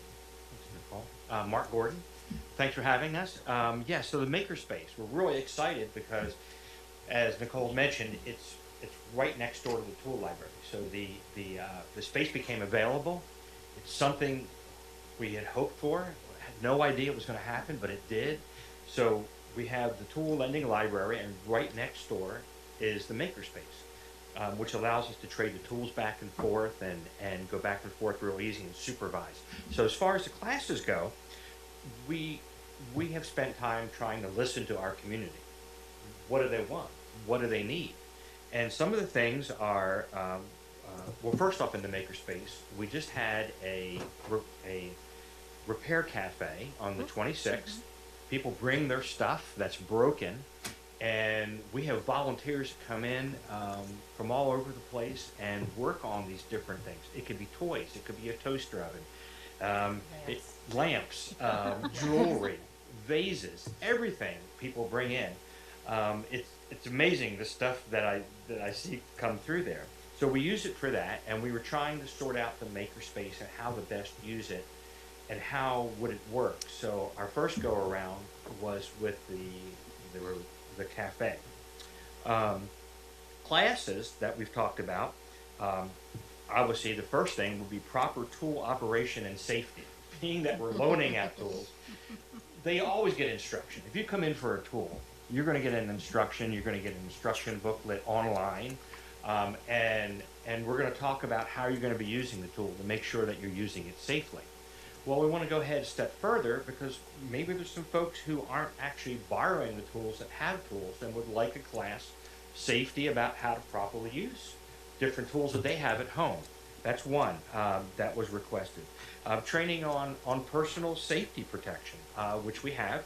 Eye and hearing protection, hand and arm protection, how to use a fire extinguisher. Not many people have actually held a fire extinguisher and used one. We're not going to set it off, but we're going to help sort through that. So that's one of the classes. Classes on home and apartment improvements. repairs, maintenance, and troubleshooting. How do I fix things around my house where I don't have to call an expensive technician? And to know the difference, because sometimes you need to call the technician. Sometimes it's beyond your scope of, the education you have and what we can give you.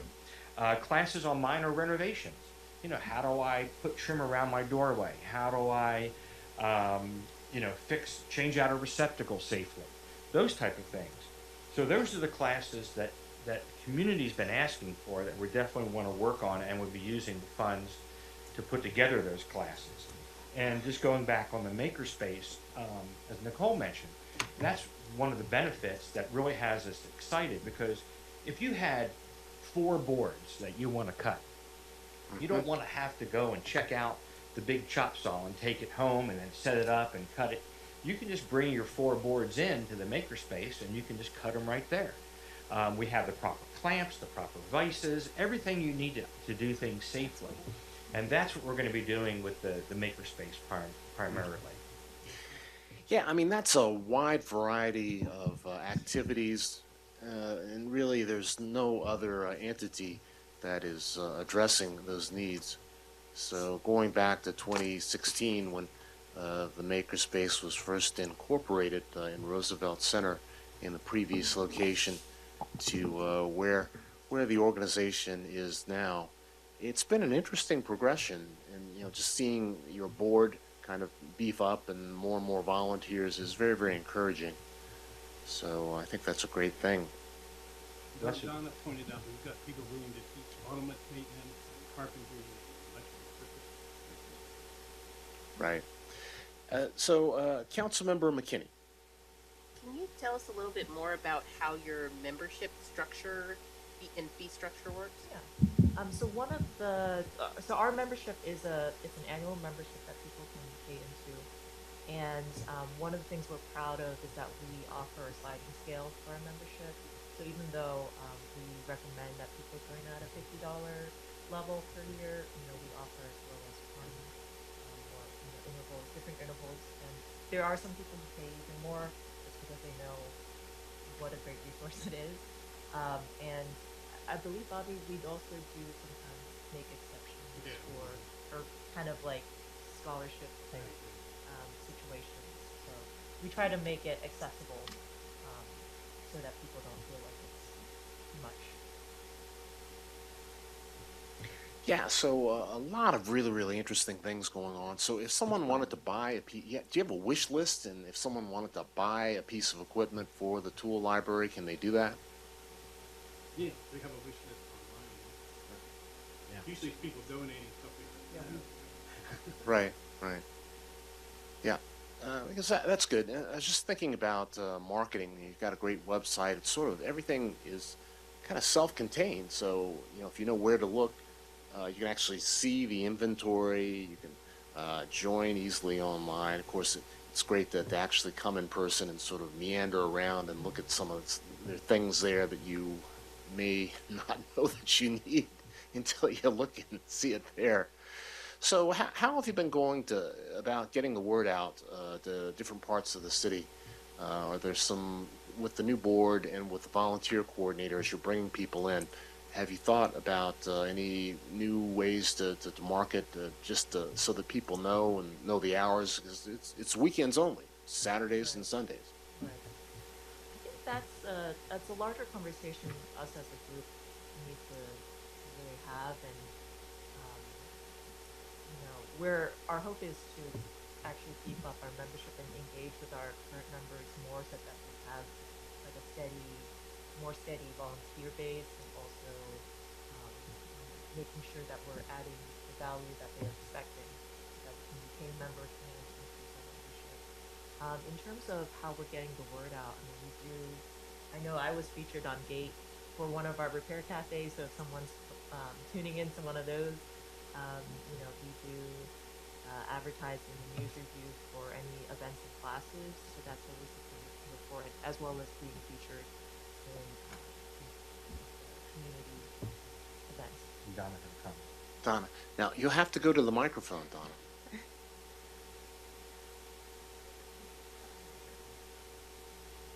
I'm Donna Lochner. I live in Greenbelt. I am the new volunteer coordinator, but social media is what I'm particularly interested in, making the tool library really known. All the different, there's the Greenbelters and Facebook and all that kind of stuff. So we need some young people who do social media better than I do. But in addition to all the things they mentioned, I think that's going to be very good for our spreading the word. Well, thank you, thank you. Mayor Pro Tem. Maybe you can get some of those gate animators to do something, or you know, work with some of those. This is a good idea. Okay, Mr. Wall. Yes, the grant review panel gave Greenbelt Makerspace a very good score as well. And based on that, we have them in the budget with a recommendation for 80% funding, which would be $4,200. They recognize the very special and valuable service that you all are providing to the community, and they and I thank you for that. I'm glad Donna had an opportunity to address the social media, because one of the questions the panel had was as to whether or not you were as well known as you deserve to be. Yeah. Well, very good, very good. Is there, you know, please keep council and the city well informed. We do pump up the repair cafes on our social media as best we can. So as an individual, I appreciate what you're doing very, very much. And, you know, working with the farmers, I mean, there's so many people coming through on Sundays. I think to the extent that you can be visible, let people know all those tools. I don't know, how many tools do you have down there in the tool lending library? How many do you have? 600 or 700. My God. In that small space, yeah. I don't know how we do it. But Okay. That's fantastic. I see we have a question or a comment from the public. Please go to the microphone. Is there anybody on the right?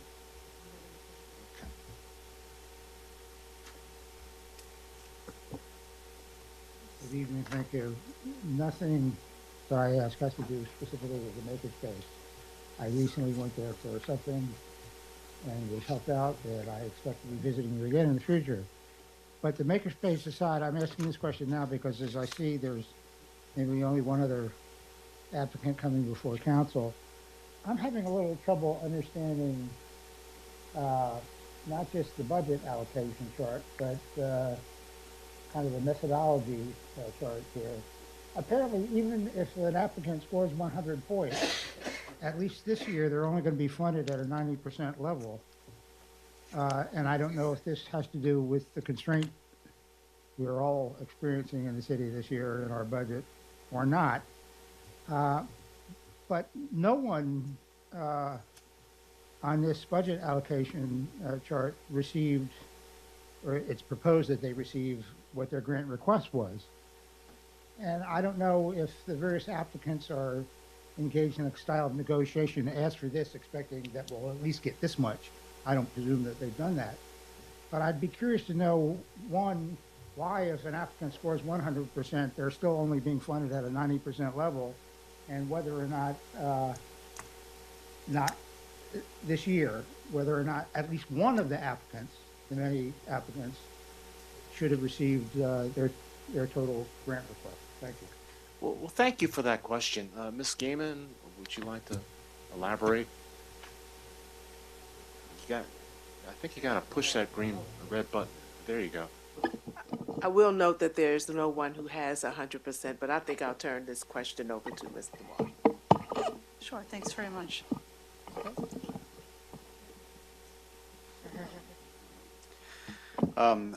Thank you, Mr. Orleans, for your question. I'll reference what we've been saying about this overall budget. We had over $4 million deficit in our budget.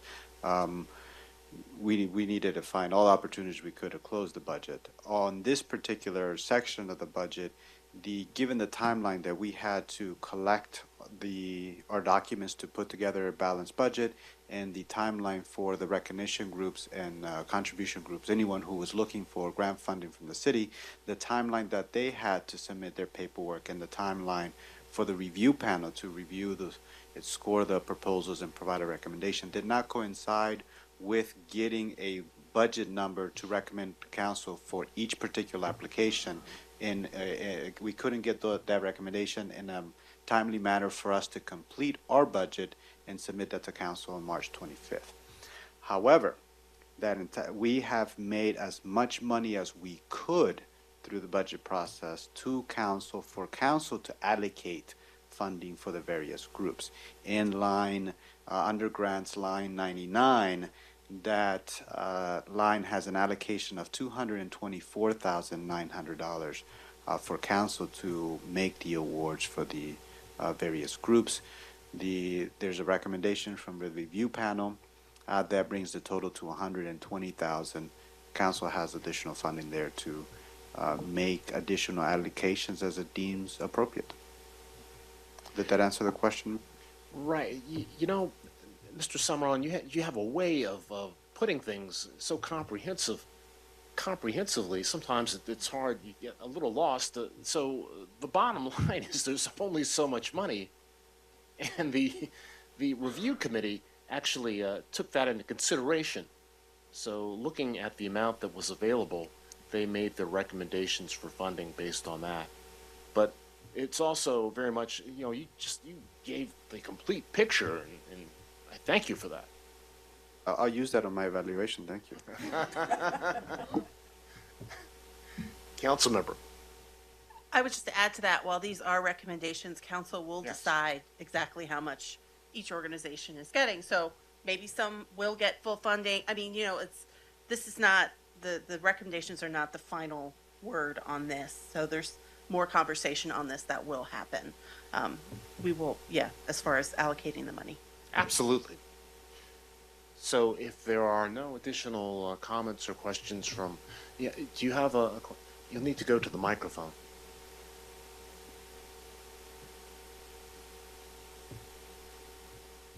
Good evening, everyone. Good evening. Mike Bonds. I'm not a resident of Greenbelt. I live in Hyattsville, but I am the board secretary of the Greenbelt Makerspace.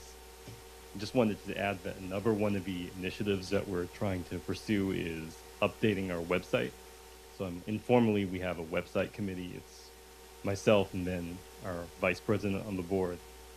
It's mainly him taking the lead on this, but improving that website will also help us reach more members, make sure that the content up there is relevant to what we're doing currently, because there's a lot of stuff that's from the older incarnation of the space, of the makerspace, that is.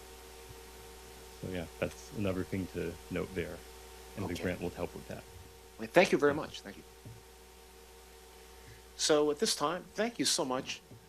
One more thing, Mayor. If you've never been, please come take a tour. We're open 10 to 12 on Saturday and 11 to 1 on Sunday. Right now, our volunteer coordinator, we're working on getting more volunteers to stay open longer. But if you haven't been down, come take a look. See all of our tools. Thank you so much. No, thank you so much. Did you get detailed instructions on how to use this carpet? Oh yeah, I need all the help I can get. So let's bring up the Greenbelt Arts Center.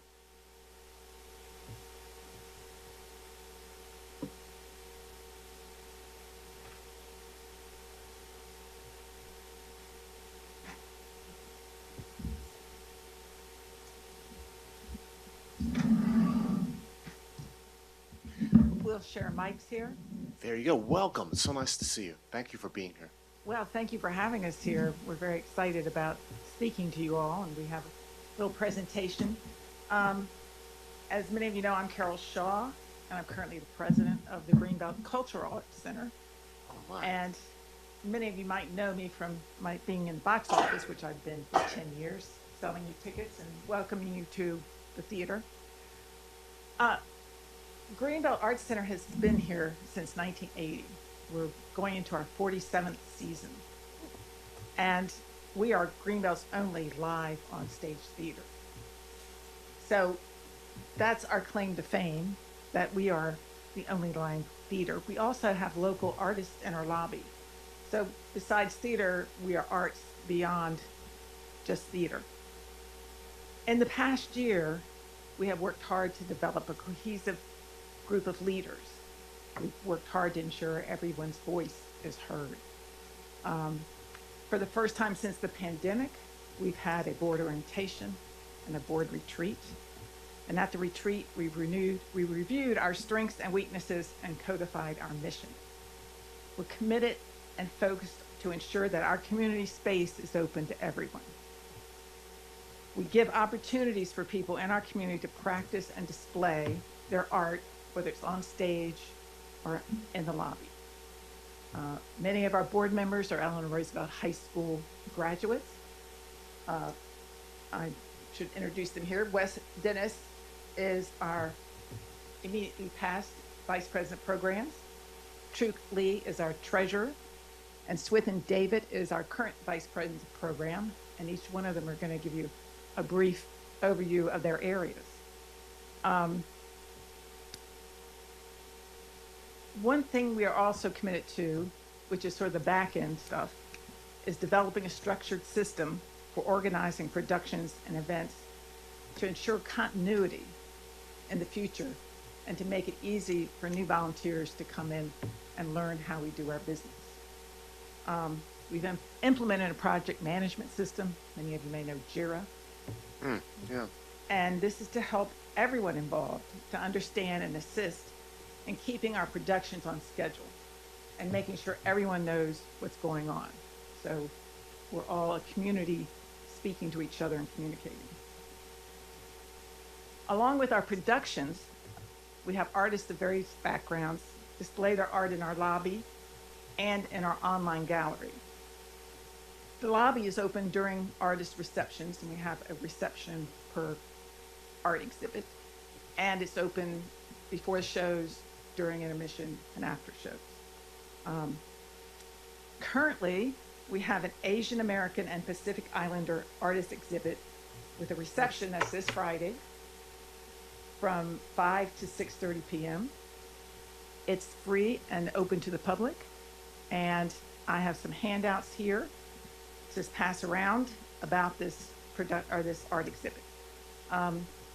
Since the theater productions are our main programming, I'm going to ask Wes Dennis, who put together our season 47, to talk about the coming season and our focus on it.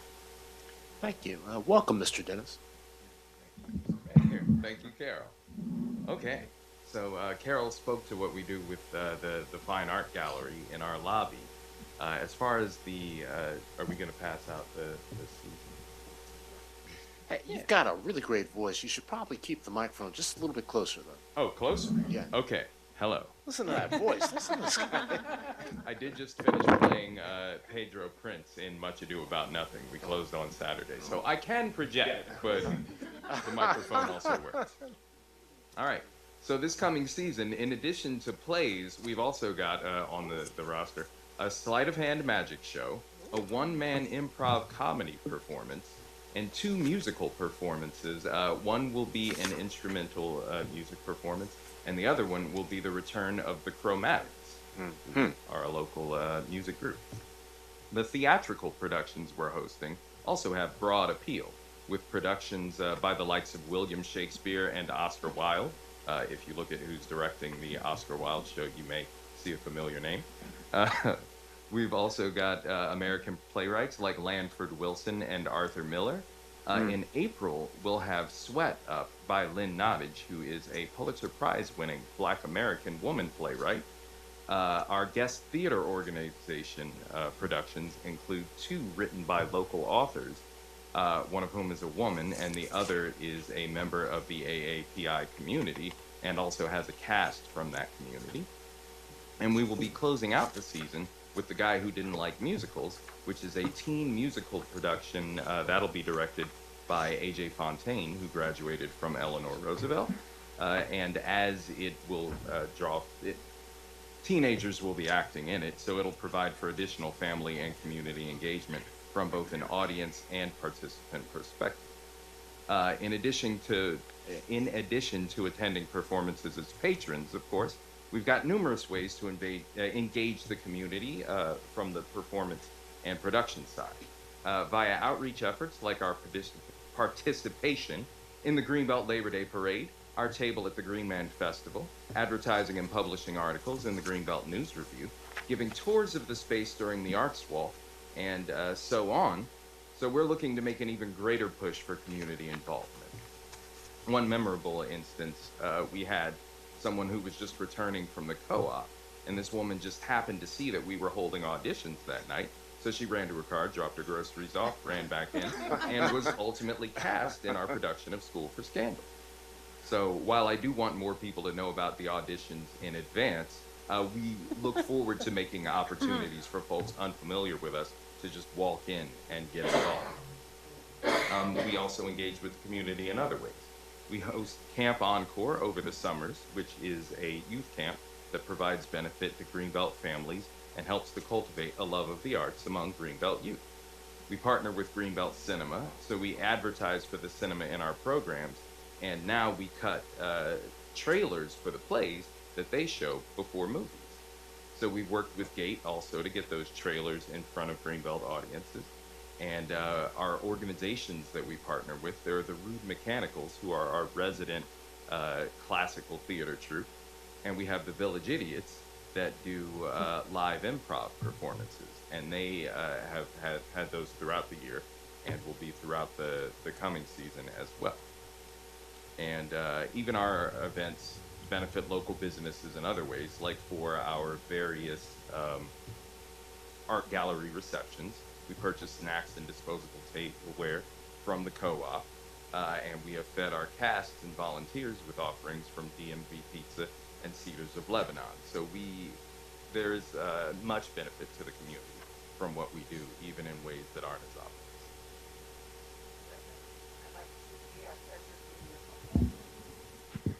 Hello, good evening, everybody. So today I'll be giving you a finance overview of our center. I'm going to be splitting this up into income and expenses. So just to start off, I want to talk about our income this year, which is based off of grants. We were able to earn 2 really big grants this year. We got $7,000 from the Maryland State Arts Council, which is dedicated for our productions. And we also earned $5,000 from the Greenbelt Community Foundation. This is for a one-off project to update our lighting board. This year we are going to implement an LED light board. If anybody was here to watch our productions for Tick Tick Boom, it was really exciting. We got a lot of new lights on stage. I, as an audience member, got really excited, so I'm excited to use this grant to, bring more flexibility and, increase our ability to make productions. Additionally, we also got $2,500 in donations from our community. We have an active membership that donates outside of their usual annual membership dues, so this is additional to our dues income. So those are grants and donations. Another thing that we were able to pull off was for our city match this year, we were able to meet it 2 months early. So for our current fiscal year, the city, you guys, thank you so much, gave us $43,000 to work with for operations, and we were able to meet that with our gross revenue. So, the Greenbelt Arts Center is very capable of pulling our weight. Thank you. That's great. Yeah, that was really exciting. So we actually got that at the end of April, so just a couple weeks ago. Additionally, I wanted to share that GAC has survived through the pandemic, and we have the capabilities to keep ourselves afloat. I also wanted to share our rainy day fund. Right now we have $33,000 in savings, and we usually do not touch that, but it is there in case of emergencies. We also have a restricted fund of $49,000. So that is kind of where we are at in finances. But now moving into expenses and our challenges. So with the upcoming year, we just ran a whole finance report at our last board meeting. And we did come to a conclusion that our operations costs are increasing. from January 2024, our rent increased, and now we were able to calculate that our monthly costs are over $5,000, which is kind of increasing every month. So we have rent and our costume shop that has been increasing. Additionally, we also have been investing in our advertisement, which is with collaboration with the Greenbelt News Review, along with other advertising venues, and that has been increasing our costs. Lastly, I also want to share that we just had our front door lock break down, so we now have an emergency expense to put in the budget next year, and that is around $1,500, which will be an additional cost. All in all, we are expecting a lot of increased operation costs moving into the next year, but yeah, that is kind of where we're at financially. Thank you. Thank you. Thank you, Truk. And I'd like to introduce Swithin David, who's our new Vice President of Programs, and is going to speak about volunteer and engagement. So theater itself is a labor-intensive and manpower-intensive endeavor. And at the Greenbelt Arts Center, that's no different. It takes a lot of people to be on stage, to be behind stage, to be in seats to watch people on stage, and to run the box office to make sure that all those people are also paying what they need to. To recruit more people to that end, what we noticed that we weren't having enough this past year. One of our challenges was that we didn't have enough people trained on, say, the light board or the sound system and whatnot. So we started off our season running a whole bunch of workshops to get that going free and open to the public. And from that, we continued having monthly improv comedy workshops open to the community, open to ages to come in and just learn the art of just making it up. Many of those, from those, we've created individuals. I see people nodding to each other. Sure. From those individuals, those who show exceptional skill will then put on shows, many of them being former Eleanor Roosevelt High School students that I've worked with for many, many years. So it's not just showing up to workshop, but it's a funnel system to get more people further engaged into our group, because not only will they do a show, but then of course a producer will be short a hand to help out with something, run crew or something else, so they'll go ask the individuals who've been volunteering, hey, can you come do this other thing too? And so it's turning into a, hey, I just showed up because it looked like fun, into a, I'm now part of a larger community. One of my favorite examples of this is a young man, he's 13 years old, his name is Christian. He came to an improv show with a friend on a Saturday night. We're doing a Sunday show the next day. He insisted on bringing his mom, his brother's friend to all come watch, and mom is like, do we really want to do this? And like, so mom gave him the option. We could either go to church as a family or we can go to improv as a family. So you can see what they chose. And so that collaborative, familial involvement and engagement is something that we're really trying to push. One of our biggest challenges, as Truk had mentioned, is our advertising, just getting the word out that we have these opportunities. There are these productions that we're doing, that we're trying our very best to make as high quality as possible. But there's also these productions that we really don't care about the production quality. We just want you to show up and have fun. And so making that available for people to do that, to let them know. And so those increased costs are going up to let people know to do that. We can't always rely on Christian to hijack his family to show up to a show. To further facilitate that, we're reinstituting something that we used to do a long time ago.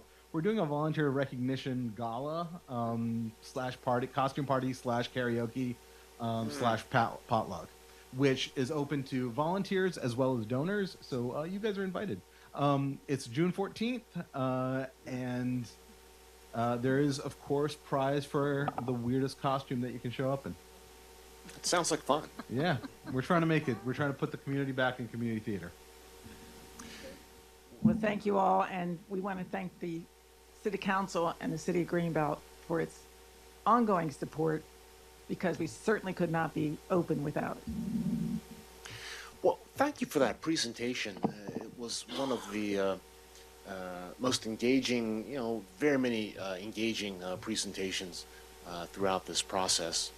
But I was going to say the Greenbelt Arts Center, Cultural Center, has gone through a number of changes over the shifted quite a bit, just in terms of volunteers and the structure and some of the things that you've put forward in regard to leadership development and outreach to young people, the collaboration with the schools, very, very important and thoughtful modifications and just very forward-looking in terms of what you've just described. So I want to compliment you on that.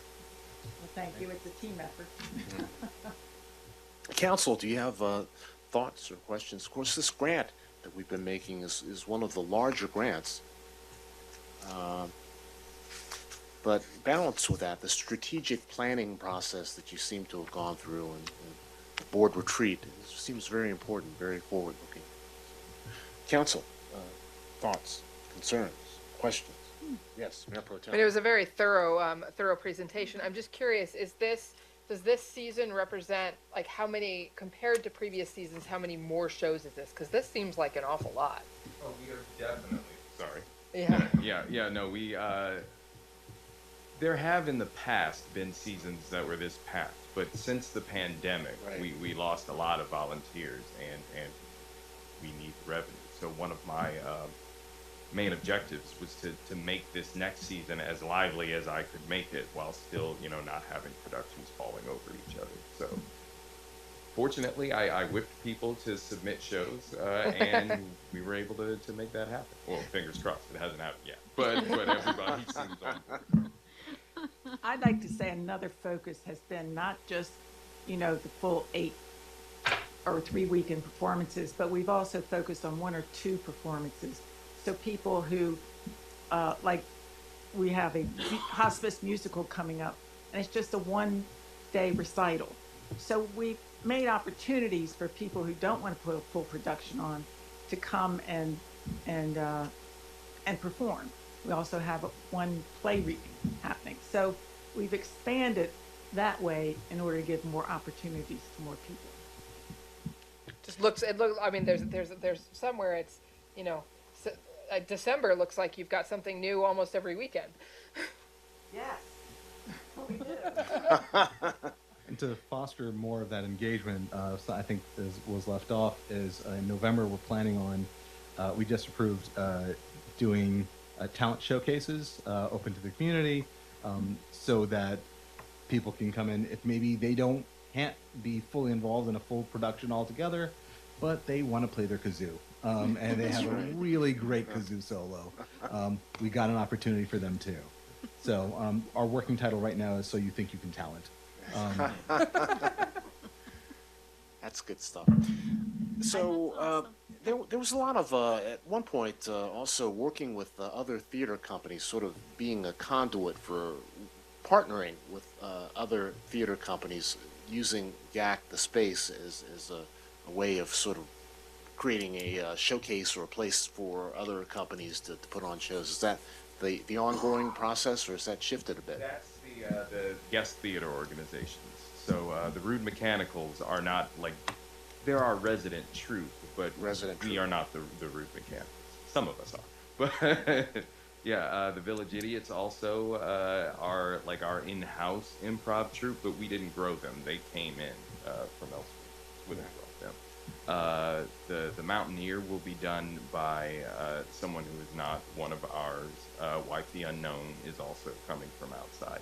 So yeah, there are groups that we definitely couldn't afford to produce every show. So yeah, we do make our space available in between the shows that we produce, and that's why we're able to pack the schedule where we are. Okay, Councilmember Pompey. I just wanted to say I really appreciate all the attention to detail. I appreciate how diligent you all are about your fundraising and your finances. That's always wonderful to see. And your dedication to really being, like you said, putting the community back into community theater. Like, you're really a part of this community and you are visible here. And I really appreciate that. It's, community theater is not something that you find everywhere. So I feel like we're really lucky to have it here in Greenbelt. So thanks so much. Mayor Pro Tem? One more very important question. What time on the 14th is that gala? I think we actually forgot to figure that out. I believe it's going to be 8 o'clock. Okay. Swithin is our gala volunteer person, so, and he's I'm very also the- imaginative. And I'm also the improv person, so we haven't quite figured that out yet. So. Okay. Mr. Wald, what did the review panel, what was their perspective on things? Thank you. They scored the Greenfield Arts Center very well. And based on their score, the group would also qualify to be recommended at the 80% funding level. Everybody is taking a hit, this year, but we're all making it work and sharing that burden. Thank you for understanding. Of course, subject to council's decisions on that. The reviewers had very positive feedback for the groups. They recognized your history of community partnerships and the innovative programming that you provide. They appreciate that you've demonstrated a substantial record of successful programming and have achieved broad community awareness, although, as you've noted, always room to grow, and they celebrate that as well. They did observe that Greenbelt residents constitute a minority of board members and direct production participants, although a majority of audience members are believed to be Greenbelt residents. So that's something that our reviewers always look at to make sure that Greenbelt residents are well represented throughout the organization, while certainly welcoming and celebrating the contributions of others as well. So thank you so much. Well, I think you've heard us mention several times graduates from Eleanor Roosevelt High School. Yes. So even though they may not live in Greenbelt, they graduated from Eleanor Roosevelt High School and they have their heart in Greenbelt when it comes to That's right. theater.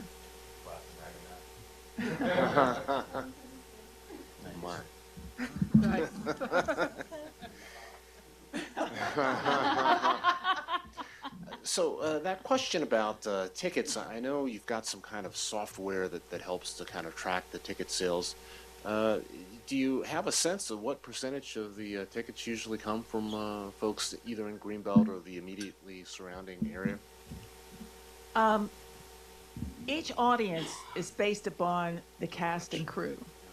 And I would say, what I enjoy working in the box office is seeing the different types and groups of people who come in. And I would say, a good number from Greenbelt. And again, it depends very highly on the cast and crew and the show itself.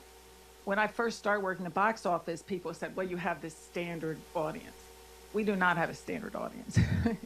And which is wonderful because, like when we put on Tick, Tick, Boom, it's a younger type of audience.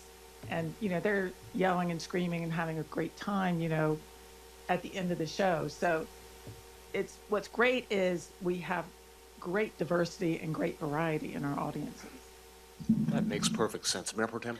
Yeah, so how many seats do you have in the theater total, and how often are you sort of sold out? We have 94 seats, and I would say we're not sold out maybe once or twice a year. Okay. We're happy if we have 50%. Okay. But it sounds like there is some room potentially to do some more marketing and get some more of those seats filled with some of these, maybe with the variety of these shows, get some more seats filled by spreading a wider net, potentially. Another thing we've added is, ticket prices, we have heard some people complain about them. So we do have, the Room Mechanicals have at least one show that's pay what you will. And our improv shows are pay what you will, which starts at $5. So we've made an opportunity for people to come who cannot afford the regular ticket price. Yeah, that's fantastic. Councilmember McKinney. With that, I was just wondering, with some of the plans that you have for marketing, what's your thought on kind of expanding more on social media? I know you have your website. I know you post in the news review. I know we get emails about upcoming productions. What's your social media footprint? What I'd like to say is what Donna said. Gotcha. But I do have a new volunteer who's getting her master's in marketing. So I'm following up on that possibility, and she was just in the Rude's Much Ado. She performed in that show. So she's very excited about coming on and helping us with that. I know one of the things that we, and I can't remember the name of it, but I know that Councilmember Pompey and Mayor Pro Tem, we participated in the event that was at Roosevelt where they were showing us the websites and the poster. What was the name of that? Remember? I can't remember the name, but the point of it is that you have a lot of students over at Eleanor Roosevelt that are really good at doing like basic websites and designs and social media stuff. And so, especially if you're alumni and you're reaching out to that, that might be a way to start. I think that's a great idea, and I would turn to these graduates here to have them reach out. But it is an excellent idea. Well, thank you. Yes, Mr. Herline.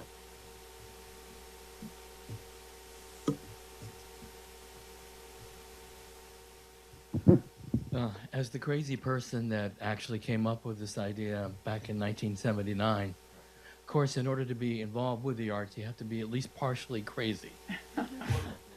Yes, I think actually it does help. And I just want to applaud the not only the effort, because there's always an effort, but how, and when you were talking about, the mayor was talking about promotion, where can you find information and so forth. That's always been a challenge, but to have the percentage that you say about 62% is if you look at all of the figures of attendance at the Arts Center, that's really impressive. And if you go to all of the different arts groups in Prince George's County and the whole area, 62% is going to be pretty much, on the high water level. The other thing that I want you to note, because I know the mayor and I would not want anyone in this room to forget that both of us performed together a few times. We had a New Year's program, and Emmett was on the guitar, I was on the piano, or at least attempting to be on the piano, and we had a section that not only was for adults, but we also had programming for kids that came. And then when the city itself began to have a New Year's program, one of the things that people could do as part of their program was to go, hey, you know what? Okay, I've seen what's happening at the community center and over in the playgrounds, but what's going on at the Arts Center? And they could come over to the Arts Center and hopefully be re-energized. And, oh, yes, there was one other thing. I actually was writing about this last night, and that is, and I know it's a challenge, and the cafe really doesn't have classical music performances. Every now and then, maybe once every 3 years or so. But for something that, and I've been involved with producing classical programs, although I have to admit that the concerts that my dad was involved with, my dad was Mr. Promoter. He knew how to promote the arts and so forth. But to not forget the idea of having a classical music concert. And I think there would be a draw for that. And then I know that you're in connection with a lot of different connecting routes of energy. But, through the Prince George's County Arts and Humanities Council that years ago I used to chair, getting all of the various arts groups together and say, okay, it's neat that you're doing A and you're doing B and you're doing C. But if together, although more difficult said than done, if you can get, the different arts groups together and say, here are some of the programs, but are there things that you would like to have over in Greenbelt? Because one of the really neat things when you talk about Greenbelt is the fact that you can and have attracted people from outside of Greenbelt. And there's one last thing, as part of that, and one of the challenges that the Arts Center has had is the location. Because you could have people park their cars or walk over, whatever, and they'll come over. And then one of the things they have to remember is where they parked the car. And then the other thing is that they may never go up those steps to the Roosevelt Center itself.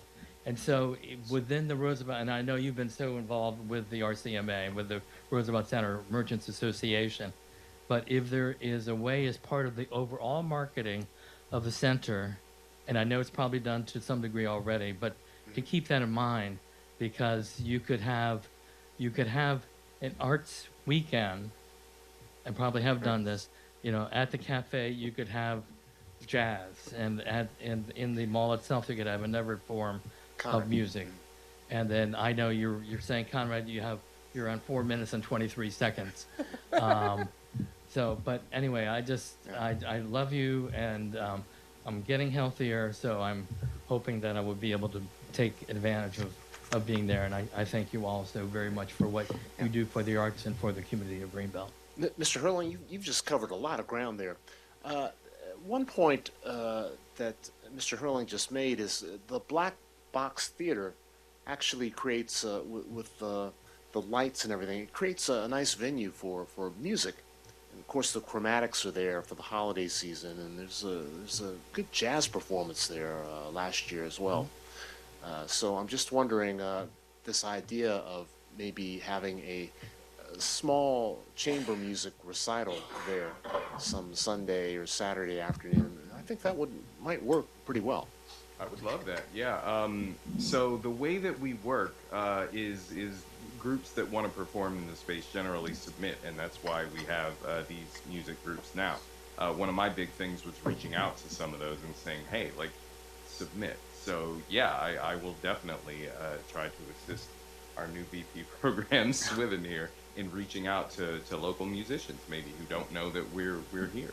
But of all the things I heard just now, I just heard that there might be two people who might have an act so they think they can talent. Yeah, you guys are going to have to talk to my agent about that. Yeah, we have King Lear auditions coming up next week, so. Hey, yeah, but they're for the talent show. There you go. Thank you. Yeah. Yeah. Right. Thank you so much. For really, really thorough presentation, and thank you for keeping live theater here in Greenbelt. Well, we're very thankful for the support that the city gives us. Yeah. Appreciate it. Well, I believe that wraps up the interviews for tonight. We've got a little bit of time, perhaps, to talk about miscellaneous contributions. Mr. Varda, please. Thank you, Mayor. Greg Varda, Recreation Director. I just want a couple acknowledgments here real quick. First, all these groups you met over the last 2 work sessions, the volunteerism that goes into this. I've said it before, I'll say it again. The little money we spend on these groups saves the city hundreds of thousands of dollars for the amount of volunteerism that goes into this. Also would like to acknowledge Nicole DeWald, Art Supervisor. Yes. She's the architect of this program. She put this together many years ago, and she does a great job helping us out here, and just her knowledge of grants in general. And Yes. She's our department expert on that. And then the other person is Kathy Pratt, the administrative coordinator. She has an open line of communications to all these groups all year round. What happened tonight is just part of it. We work with these groups for the entire year, and there's about 45 other groups, basic certifications, that you didn't meet over these last 2 nights, but some are more needy than others, but we work with all these groups, and we're happy to do so. So thank you. No. Thank you, Ms. DeWalt. Thank you. And please share our strong appreciation for the volunteers that served on the review committee. Actually, it's a lot to read through. I don't know, how many meetings did they have? Just 2? Only one meeting. Only one meeting? But lots of But they had homework. lots of homework. We're very grateful as well. Thank you. Yeah, very much so. So let me say this. I'd like to actually get the same sheet with the numbers sort of tentatively written in based on the recommendations of the review committee. And as Councilmember Pompey said, council does have a little bit of flexibility in terms of filling in the gaps, maybe making some larger grants, maybe making some smaller ones, just based on the information that we have. Mayor Pro Tem. Yeah, just related to that, and I don't know if you want, how much we want to get into details, but this did come up at the last session, that while the Greenbelt Refugee Aid Committee is a very worthy cause, it may not be the most appropriate for the use of this funding, because it does have, while it's very important and very key for those individuals, it's really something, the overseas support is really not something we can support, we can fund at all. That needs to be other donations, and it's only really helping a very small number of people in Greenbelt. And so I think that's one that I am going to suggest we do not support as much, maybe no more than the amount we gave them last year. And I think we could even think about that, just that as worthy as that cause is and as important as that is in the grand scheme of the world, we have to think about whether that's the right use of Greenbelt taxpayer money. And so I just want to throw that comment out there as we're thinking about adjusting. Yeah, Ms. Gaiman, yes.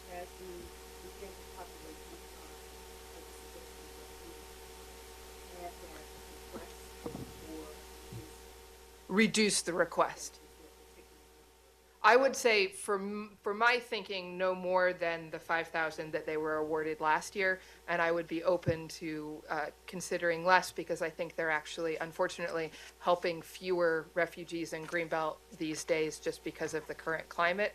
And so therefore the actual, and again, it's a huge benefit to a few individuals, but it's just not the broad impact that I think most of these groups see. And it's not to say it's not a very important group. I just think that we need to find, they need to find other sources of funding besides, to my mind, besides the contribution group funding.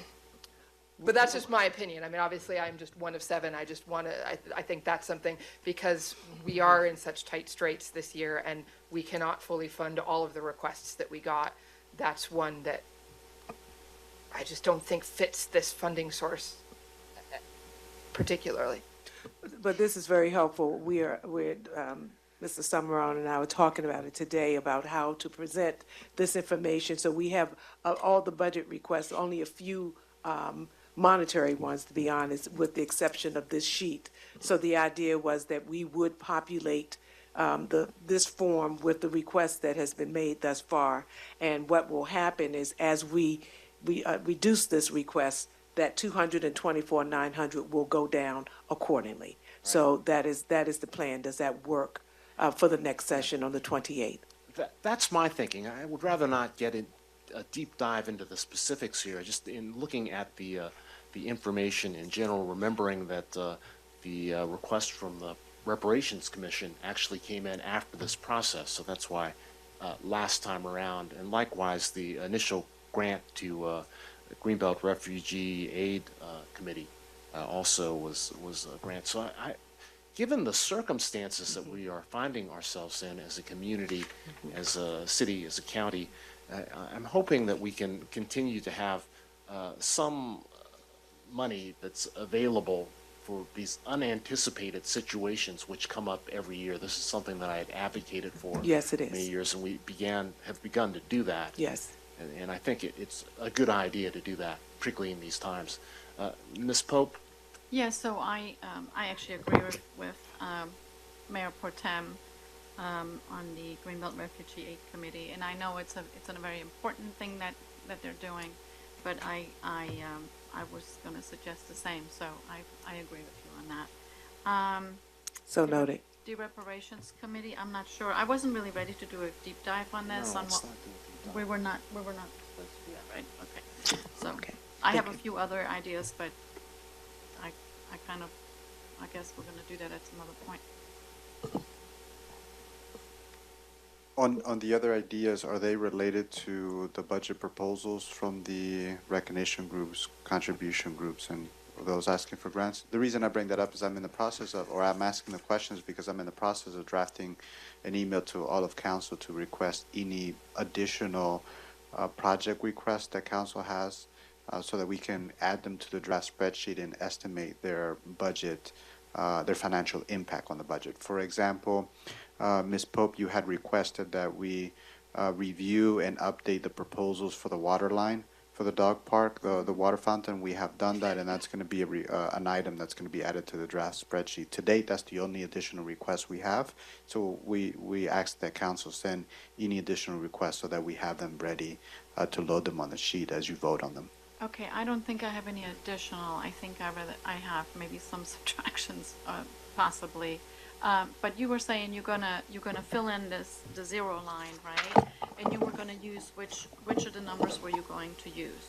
The grant request or the proposed, or the suggested- recommendations, the reviews. The suggested, the proposed. The recommendations, yes. The recommendations. Yes. Okay, And great. so if you want to alter them up or down, we can do that at the next meeting. Right. Just so you'll have a total of that 224,000, what's left. So- Okay. So to be allocated. Perfect. Yes. So I would go with the 5,000 for the Refugee Aid Committee, as Mayor Pro Tem already suggested. So That would noted. kind of Thank you. mhm. Councilmember McKinney. And when are we discussing the distribution of the funds for the advisory boards and committees? So I know we've talked about this a couple of times, that there's just basically, what's in here is what was in there in previous years. Correct. And when are we planning to have a discussion on whether or not that process will continue, or if we are looking to adjust that? Well, my thinking is the process will continue. I'd ask that we set aside a pool of funding for all of the advisory groups, not just the ones that have submitted requests in the past, so that each of the advisory boards and committees has an opportunity to put in an application to, if they have a good idea, just sort of pooling that funding. But we haven't really completely done that. So the list that we have here in front of us, we got something from CERT, we got something from the Green Aces, we got something from the Green Team, I believe we got a request from PSAC, from We CART, did. the Arts Advisory Board. So this is actually a list, and there's 2,000 that's unencumbered on this list here. I guess I would like to, so I understand that. I know that I raised this before the budget came out and before the request even came out, so after last year's budget. So we're still following the same process.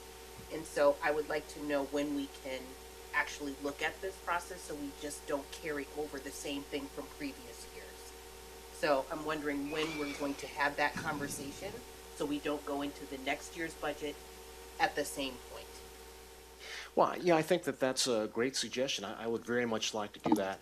I'll put forward the suggestion that I've been putting forward for the past 5 or 7 years, that we just have a pool of funding that's available for all the advisory boards and committees to draw from. May I respond? Because we did try to improve the process. We spoke with staff staff liaisons spoke with the advisory boards. Some folks did submit proposals. I think I know ACE submitted theirs, Yes. because that was what they were Yes. supposed to do this year. So some did submit their proposals. Dr. Rosado submitted a proposal and presented to council and actually presented the background information. The difference between the advisory boards and committees is that they are an extension of the government, and so we treated them as an extension of the government. And so there was an internal review of their budgets, and it seemed to generally meet But is their that expectations. consistent? So I guess, is it consistent? And I know, we have talked about, especially, Ms. Davis has also brought the history back as far as there is a process of people submitting and the timeline. I want to make sure that they get it at the same time, that people are submitting at the same time, and everybody has an equal playing field of when they can get those in. So it's just not the same people who, the loudest voices in the room. So it sounds like a bit of a communication thing. We've changed the process. All of these advisory boards, almost all of them, have a council liaison. Something in writing went out to all of the advisory committees. So perhaps we just need to do a better job of communicating what the process is and how it's different than it has been in the past. Mayor Pro Tem. Well, and I think there's actually some other suggestions that I often make notes about. I think the last few years I've made notes about things that I would like to suggest to improve the budget process, and then I sometimes forget about them until we're in the middle of it. So I think my proposal would be that some of this discussion needs to be the part of the council retreat after there's a new council elected in November, which may be some of us, but may not be all of us. But then also, I think in the past, there has been a sort of council pre-budget discussion in December, and I think that's the time when we should talk about these processes, because that seems like that's the point to discuss the mayor's idea of having just a pot that's not specifically allocated to advisory boards, but that they can apply to throughout the year, or to change the process about having the advisory boards propose what they would like to use the funding for there, but make sure that all advisory boards are aware of it. But I think that seems to me like something we just need to make sure we have on the schedule, is that either as part of a council retreat after a new council, or as part of the preliminary budget planning, any of these things about processes to make this, because I think there's some other really excellent suggestions that have been brought up from some residents about how to make the budget process easier to understand for residents. We also had talked about we couldn't quite manage like a budget town hall on a weekend like we had talked about, and that just never could fit it in. But if we talk about that in December and make those plans in December, I would like to have more time between when the budget is first presented and the budget work session. I mean, I think these are just things that I'm trying to make notes of, and then we should talk about before staff starts working on the budget. Yeah.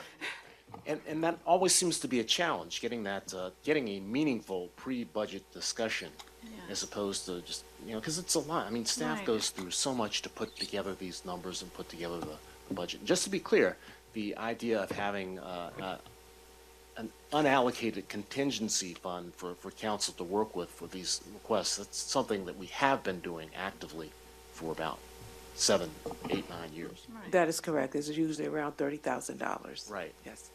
But the Yeah, Ms. Pompey, did you? I just wanted to make a quick note that under the